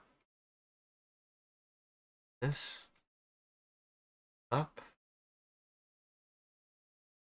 And then this is like kind of lightly based on kind of like the weird like towers of Sevastopol or the Nostromo. They've got that kind of like weird element to them. This actually starts low. That.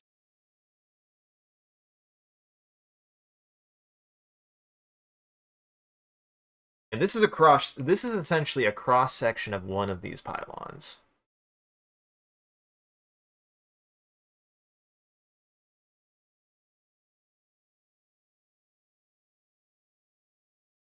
Like between them,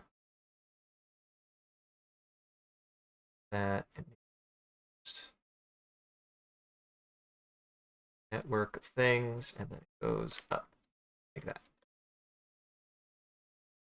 This is what one of the pylons look like. This is what I'm imagining one of the pylons looking like. If you can see it, I hope the contrast isn't too high. That just might be my preview screen. Sometimes I feel like my preview screen does a pretty bad job of actually like showing what I'm seeing. And I want this, so this is a big window essentially. This surface right here is actually a big window that bows in like that. And you have these two towering structures going up towards the middle. This is a linkage. And ideally speaking, what's different about each pylon is not this fundamental shape. This is universal. What's on the pylons is what's different. And what's always consistent with each pylon is each pylon has a place that people live, a place that people live, a place that people work, and a place that people get work. That is ideally what I'm going for.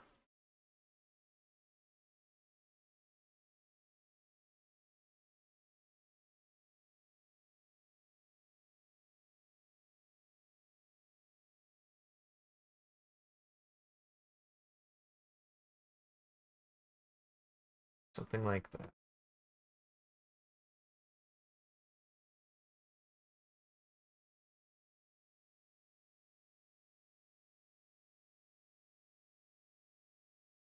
Okay, something like that. I like that actually. I really, really like that. I like the shape of that. I like how it makes sense, like how it works. And then I have ideas on how to actually like populate this. But really right now I'm just trying to get the bones. I'm just trying to get the bones of the station down. That's what I'm trying to do right now. We're just getting the skeleton. This is an empty station. Essentially what I have designed is I'm designing the base schematic as though if this was empty. All this is the schematic of the layout of the station, and it needs to tell the most important things. And the most important things it needs to tell are where things are. Where certain kinds of things are. It also needs to give structure. It's going to dome in.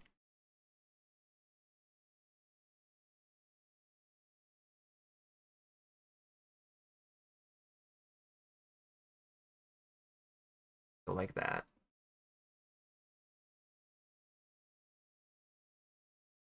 I also like the idea that so that's that way.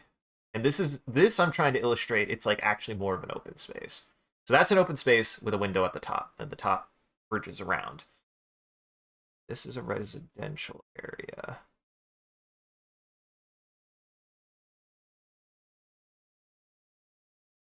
Does that make sense? Does that all seem to make sense actually? Because I think I got it. I actually think I got it. And this is all hangar. Hangar is on the outside. This goes away. I was drawing on the wrong layer. But if that goes away, largely speaking, what we have here is you have residential in the middle here. This is all residential. So essentially it's living space, basic stores, stuff like that. Then we have these pylons, which are going to house factories, mineral processing, corporate headquarters, government headquarters, things like that. That's what the big pylons are for. And then at the very bottom, you have docks. That's the docking location. So, which actually, based on this, I might need to shrink that. It's ducks. I might have to shrink this a little bit. This is a really big dock. Because I want residential to feel big. I want residential to feel big. And I'm trying to think, like, scale of size, the docks probably need to be smaller. Just based on that. Like, they do need to be smaller. This, and I might get rid of that blue layer. I just needed it as a guideline. But this, I can shrink this like down out here. Because this is just the dock.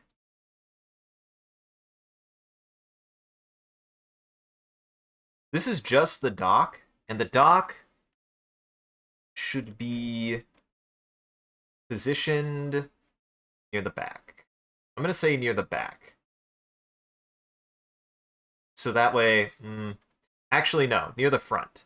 And the reason why is you have less ring in the way. You have less ring in the way from the front than you do at the back. This also leaves a little bit more space to work with. So if I want to, I can have more beefiness actually. That's dock, right? This is the dock, right? And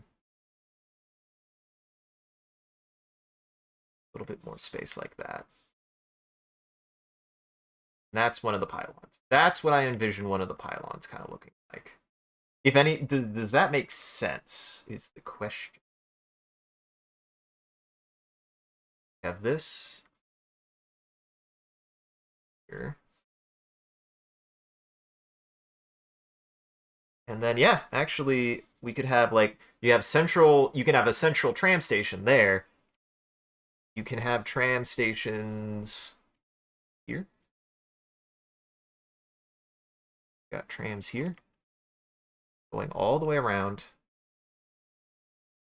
that way. That also hook up around residential. So that way, you can also use it inside of, they have like smaller tramways inside of residential as well. This is a big inward dome. Yeah. Yeah. That gives me more space to work. This gives me more space to work with. Let's say that this is cargo and foundry and stuff, because like I said, let me pull up a resource real fast of my own making. I've been cooking. I've been cooking, man. There's a lot that I've been stewing on. We'll put it that way. So let's see. Okay, there are 3 pylons. Each pylon is independently responsible for mining efforts. The housing pylons host general residence, living, and work. Each pylon is conjoined by a linkage.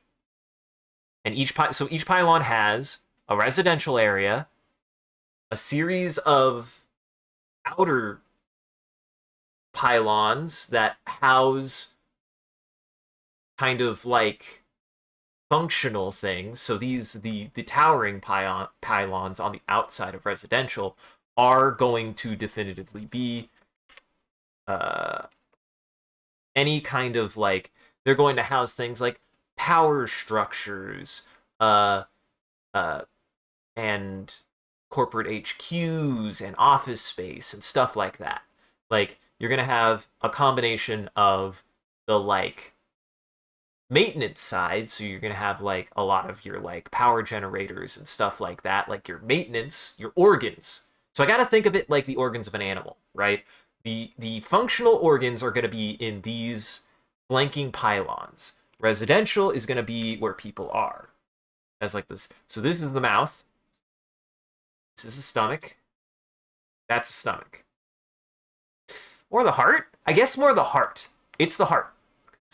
blood cells are going to be pumped out from that location. So this is the heart. This is the heart of any given pylon. Each pylon has a mouth, a heart. You have a stomach, which is with a generator that's going to be the power plant, which will probably be universally in the same spot. I think it would be located more on the outside. I'm guessing it would be located more on the outside. So like power plants are going to be like out here. These are going to be power plants. So you're going to have like a power plant district around there. So you have power plants and on the outside. So if anything goes wrong with the power plants, they explode. They're on the outside. I think that's... No, this makes sense. It makes sense because the idea also is that, like, if a pylon has a problem, it's localized to just that pylon, right?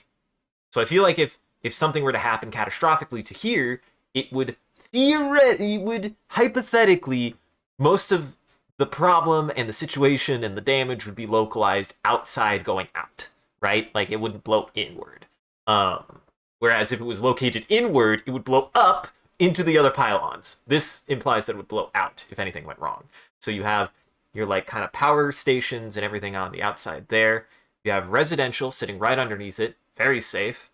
It's got to go somewhere. That's the problem with these things. They got to go somewhere. There's nothing... They got to go somewhere. And then... Let's think. Like organ-wise. You've got that. Maybe you have... You either have the power plant...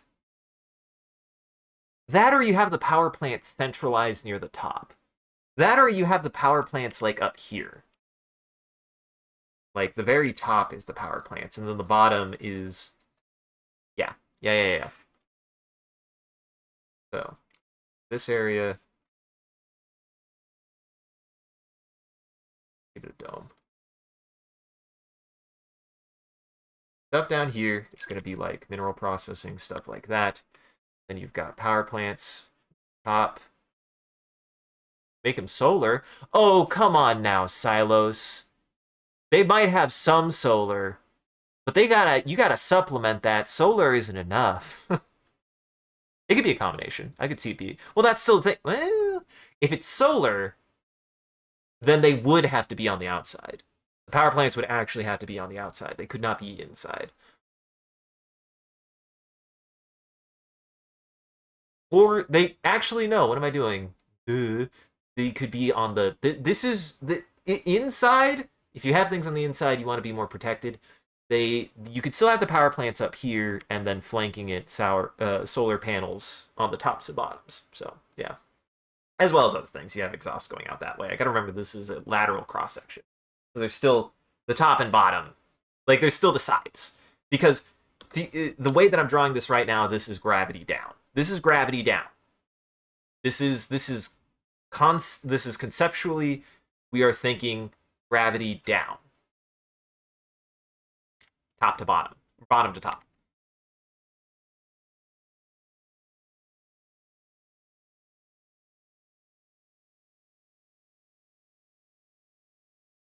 So, what else do you need? So you got like the power plants, you got your sustaining organs up there, mouth here, got that. Yeah, should be going down like that way, right? This is spinning this way. That's that way. Yeah, that's exactly what I want it to be.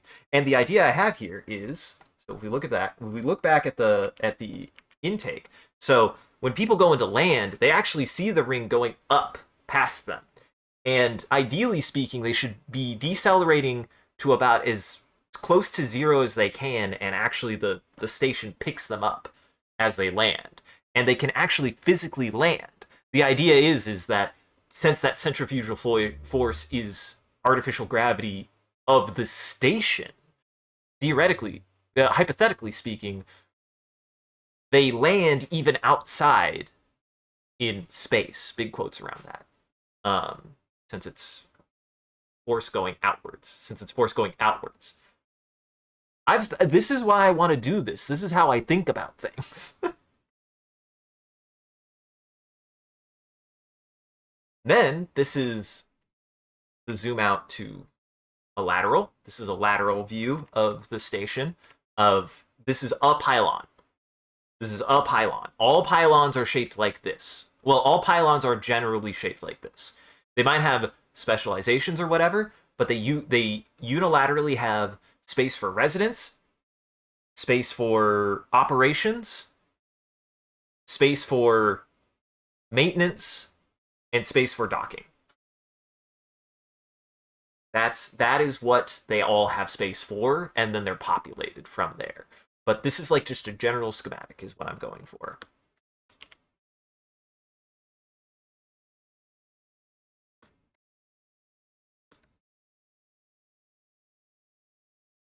And then this is outside scaffolding.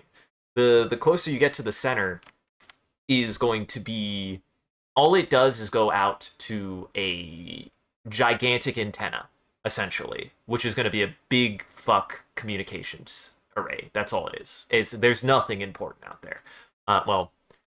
There's nothing important out there save, communications. Here, I'll give you the full. So this is the full lateral side structure of the station.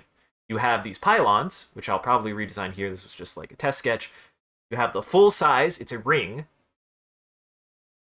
I can't say that yet. So that's spoilers. That's a surprise. I'm just doing the space station. I'm keeping that. I'm going to try to keep the veil a little bit closed still.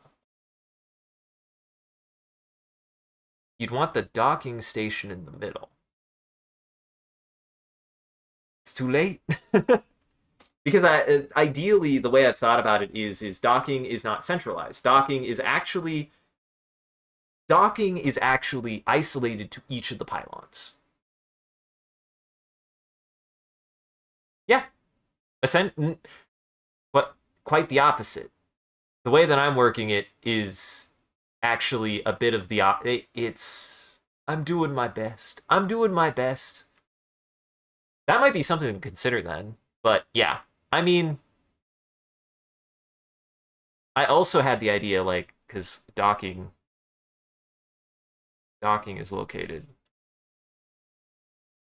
here. Docking is located there. So as they come in, it goes. Because I'm thinking of it as like a runway that's continually moving, and that when they go to land, they physically land on it. They're actually doing a physical landing. And yes, the idea of it being lower gravity near the middle, I understand that. But I don't know. This is the fun of science fiction to a little bit. As long as I make it make sense, it'll make sense. Like I'm trying to look at it from the perspective of how would you make that kind of dock work? Because this is the problem, right? As soon as you're like, oh no, that'll cause a problem, and then it starts cascading. At a certain point, I just got to start making decisions. I actually do. I will admit that. I just have to say, I just got to make a decision on where it goes and make it make sense. Yes. Yeah, exactly. Exactly. It's exactly like landing on an aircraft carrier. Yep. Yep. Spoilers! I maybe was a little influenced by my interest in planes. But no, I think that makes sense, though. That's how you would make that work if the docks were located there. So, yeah, exactly. Exactly. Well, what's fun? Yeah, yep. What's funny. It's a weird sense of planes will be or craft will be entering and exiting, ideally with less energy use. Because ideally speaking, the way you should be doing it is you don't actually match the speed of the station. What you do is you try to eliminate your speed as much as possible, and then have the station pick you up, and then as you're leaving, the station going out from behind underneath you. So exactly, exactly. So it would be picking you up. Could also do that. Could just literally have grabbing cables too. That duh. It just has grabbing cables. It can have that too.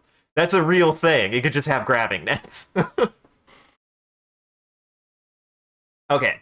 Now before I forget, I'm gonna do one more thing and we're gonna do a speed draw, essentially. We're going to work on the last thing that I said I was going to do. And essentially, for a while now, we're going to be working on a lot of this growth. We're going to be working on a lot of this kind of like sketching out, trying to figure out the layouts of things. We're going to do one more design.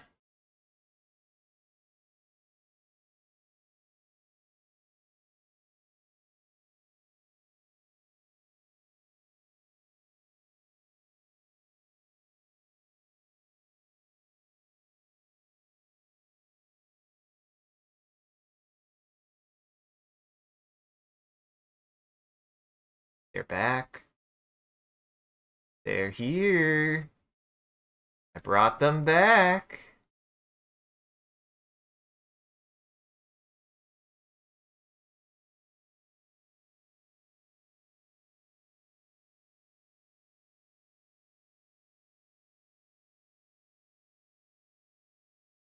They've come back.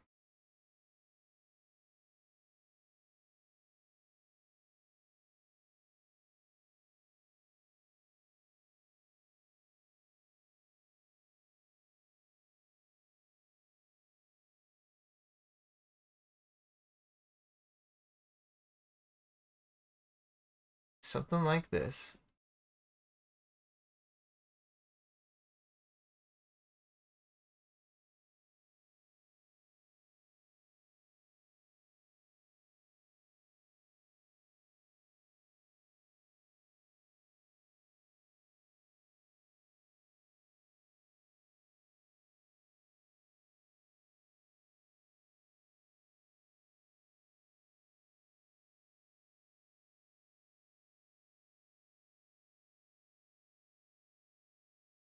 And as time goes on, I'll uncover a little bit more information about them, both for getting ready and getting people excited. Because if there's anything that definitively I don't need to work on anymore, is actually the design of the primary kind of creature design of this game. It is something that I have been sitting on for quite a long time.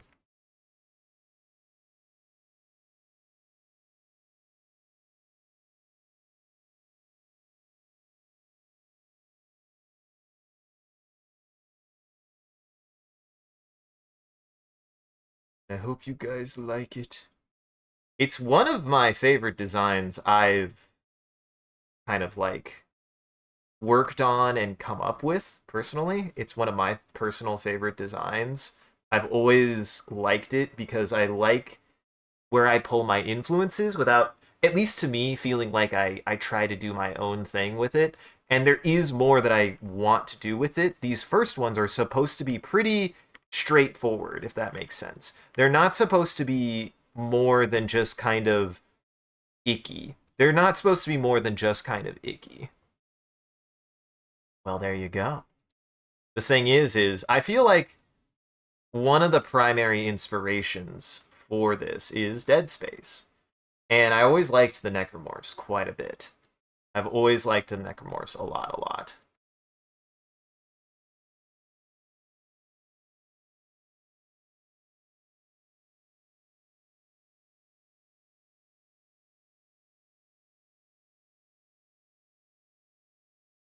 I'm going to use a lot more of what I learned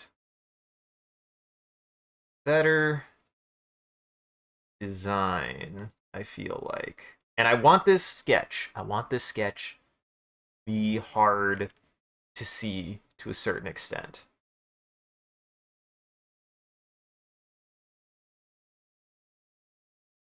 Because this is something I don't need to think through that much. I have a lot of materials for these guys.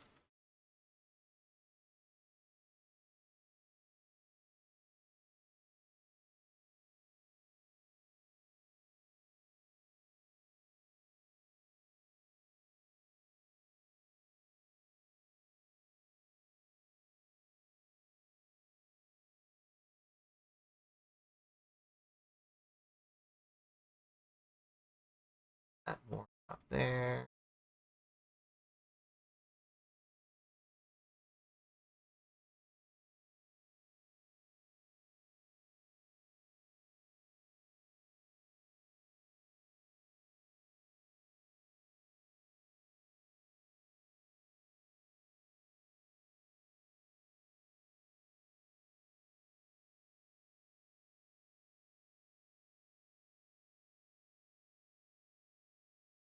I think the perfect time for this music to start, too.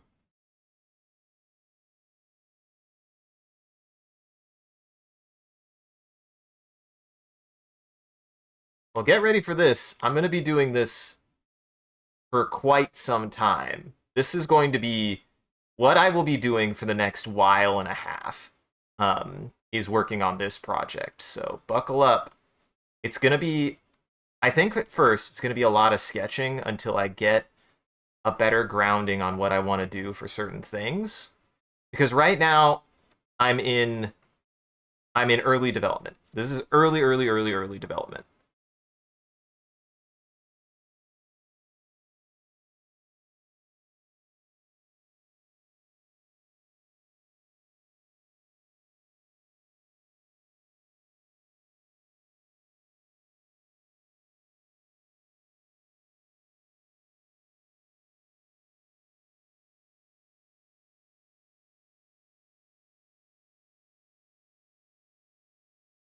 There we go.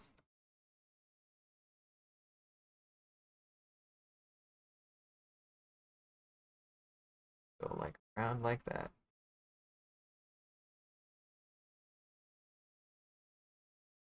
Have a little bit of a loop there.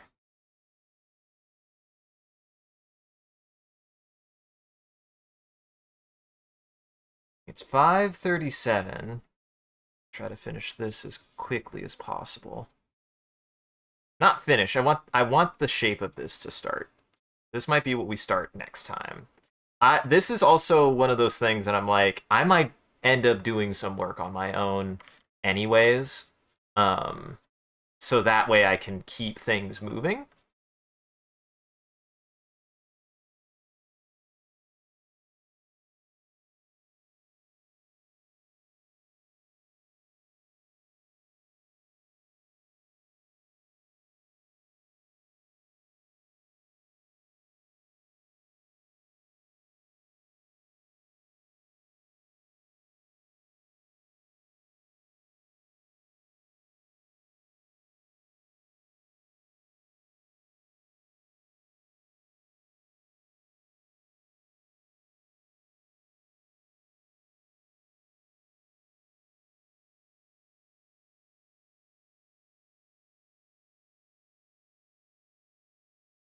And yes, it is very much that. It's very much the thing. It's very much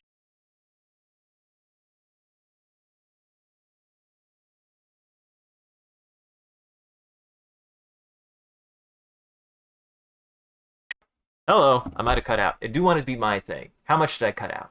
I think I just cut out. At least my computer tells me now. That's nice, I guess.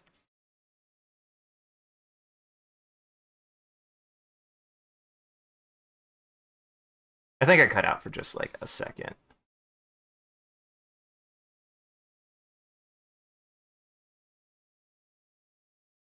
Something like that. Dang.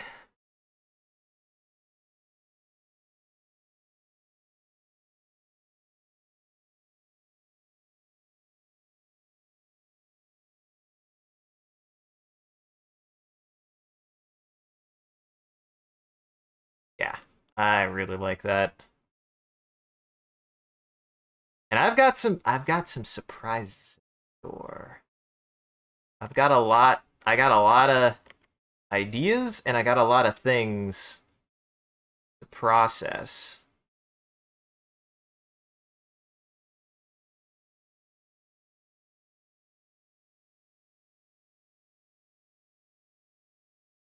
There we go.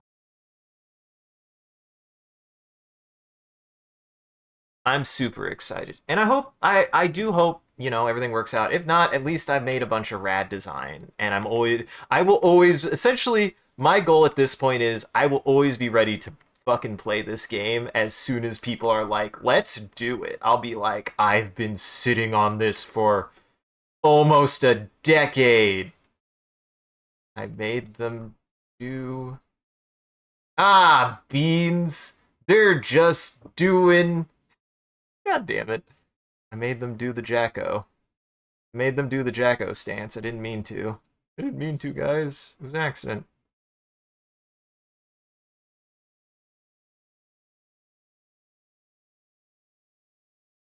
They're just really flexible. Don't be gross or weird about it. They're just really flexible.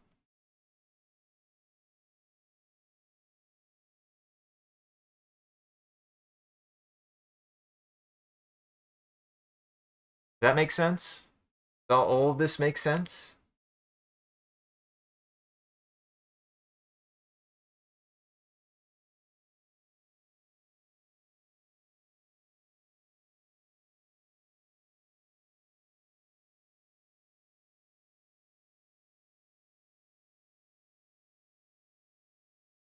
And I've always liked the idea that these aren't as simple as just like give it 8,000 more blades or claws. Like, I do think that the most basic version of this creature is just this. Like, the modifications become more extreme as you go in, is always been the intent of this design. So, like, he just got hands. No! When did you lie about that? I believe you'd lie to me. Can't believe you would lie to me like that.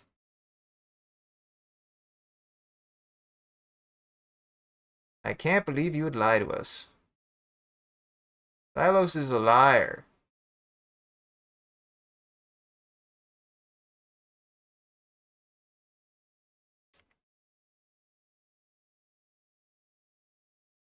Normal.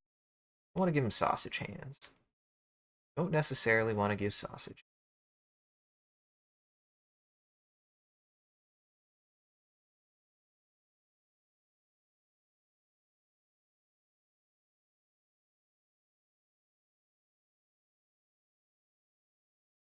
That makes sense? Does this look like something that makes sense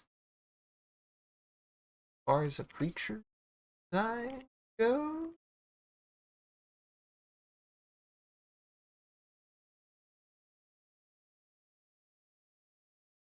This is one of my favorite designs. Like, and I'm glad that I've revisited it. It is genuinely one of the favorite things I've always had about character and creature design is being able to do stuff like this.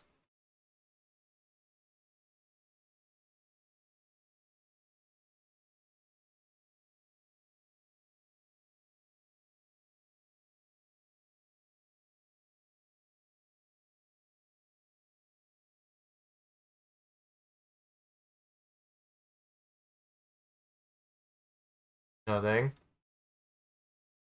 Nothing. Nothing.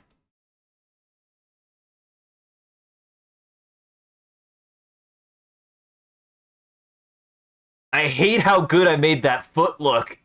I hate how good that foot looks.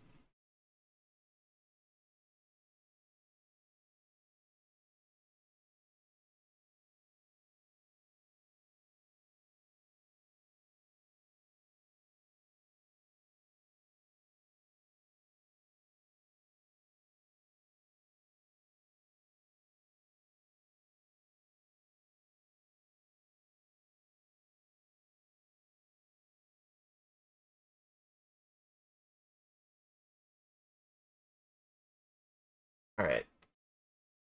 It right now is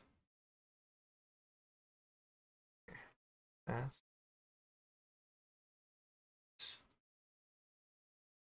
texture. This is different.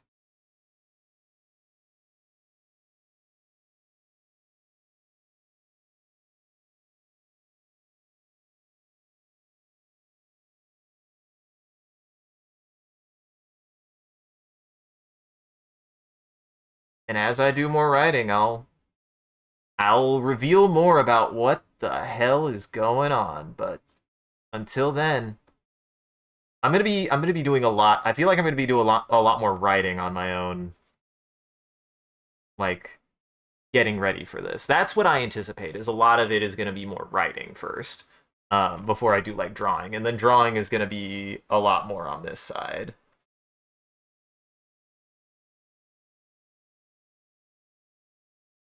I really like this pose. This pose came out so good. Holy crap, this pose came out really good.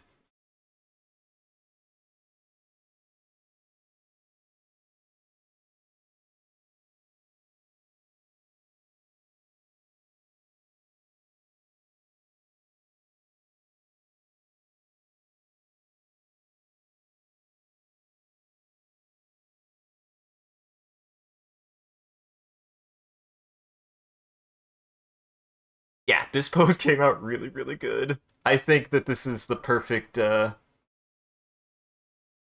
think this is the perfect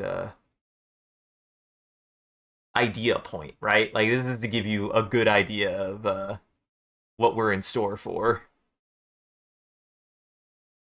I really like how that came out. That came out so good.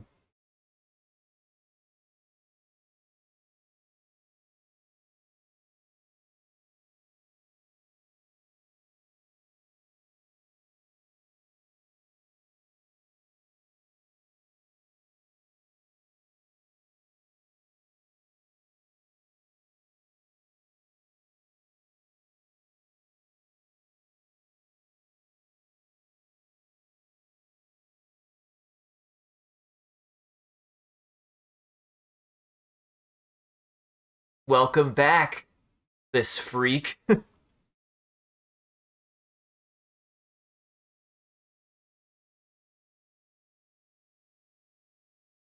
a little bit more.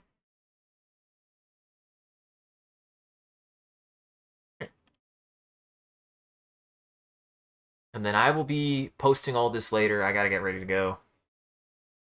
But there he is.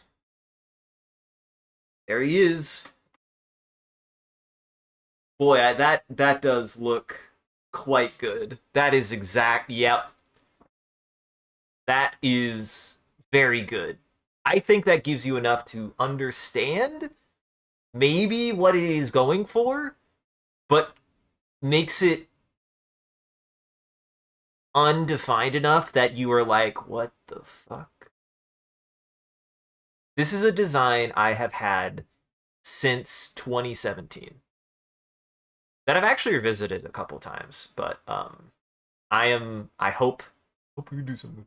This is one of my favorite designs. It's so cool. He's scary. He looks scary. Ooh. Okay, I'm gonna be doing a lot of sketch work. We'll be posting that as we go. And honestly, like moving forward, like just to look through, like we got a lot of good work done today. Because again, the idea that I am going for is that this is concept phase. I am getting as much concept work done as I can.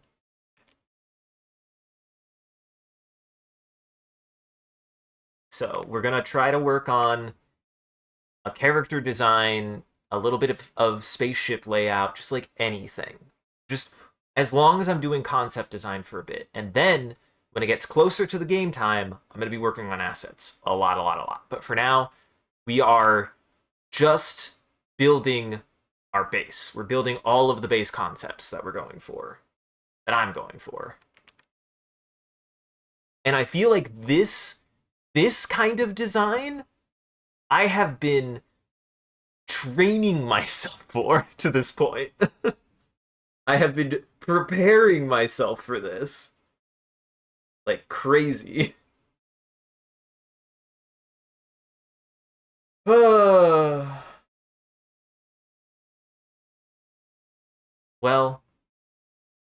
I hope everyone enjoyed that. I hope that was fun. Prepare for this. This will be for the next while and a half. This will be the next while and a half, everybody.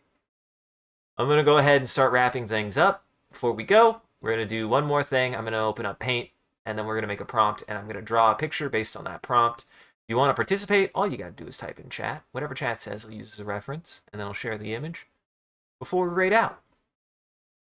Make sure to save that just in case. So, resurrecting my boy. You want to add to that, I'll give you guys like a little bit. I gotta open up some stuff anyways.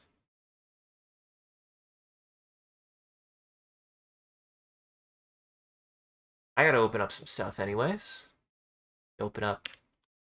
What am I opening up? Oh, timer 1.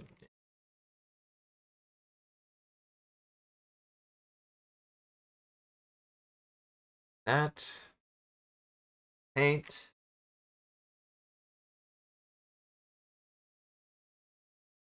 Oh yeah, and then I'm gonna put this back and hopefully not destroy everything on the desk.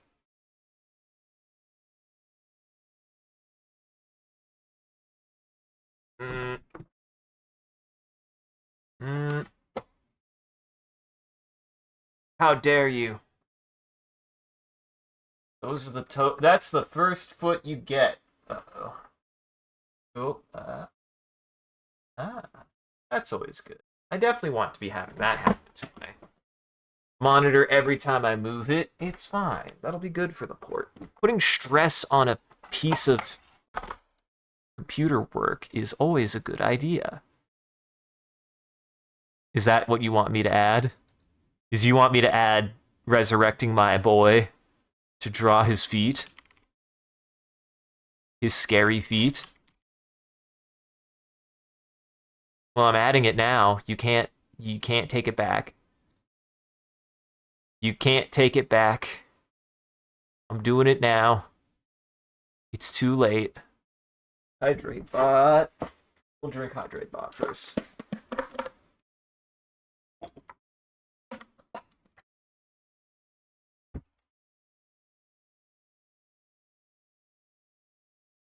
Oh yeah, because I oh god. All right. Let me go ahead and do this.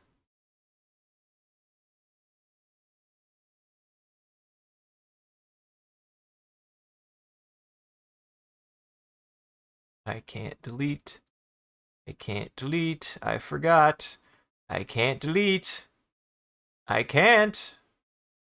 Boy, maybe this is the design I go for now.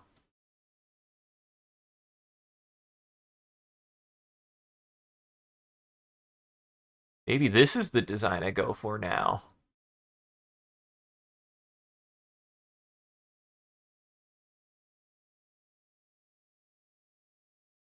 Oh my god, I thought of something sinister.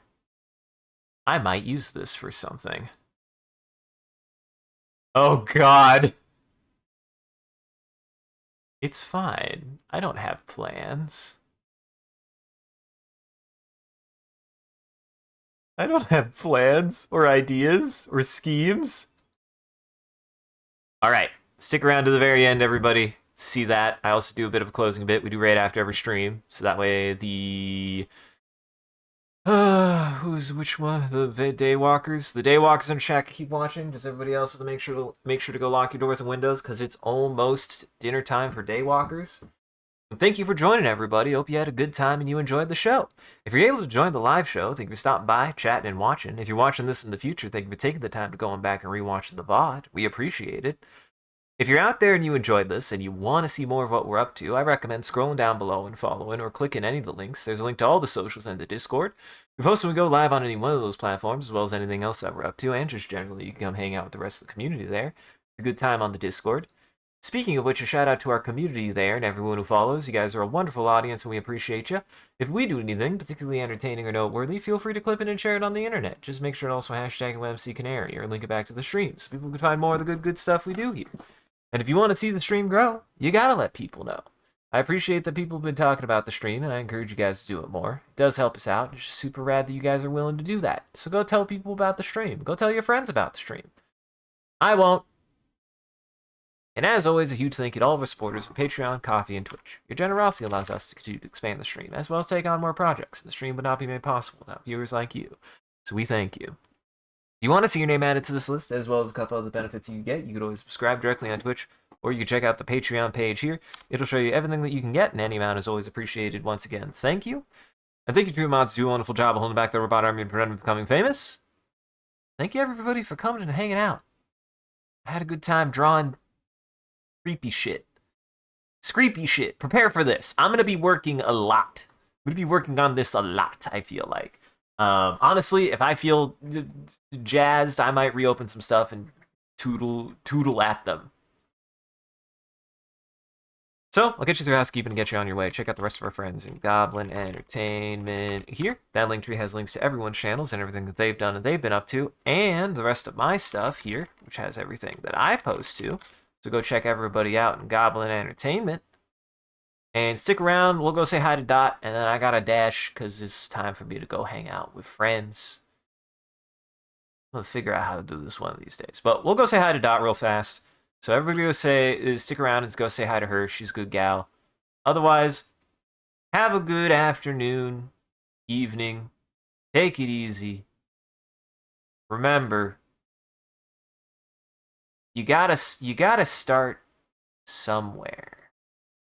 You gotta start somewhere. And, I don't like it. I don't like it. I had a devious thought when I made this, and I was like, this might be an asset. Might be an asset. I hate this. I hate it. This comes from something incredibly cursed, too. I hate it. And don't worry. I will make some changes for the safety of the brand. I ain't gonna add the Peebus. It won't be there. I'm gonna draw Ken dolls. Or I'll give them all pants. I'll probably give them all pants. I really don't want to give them pants.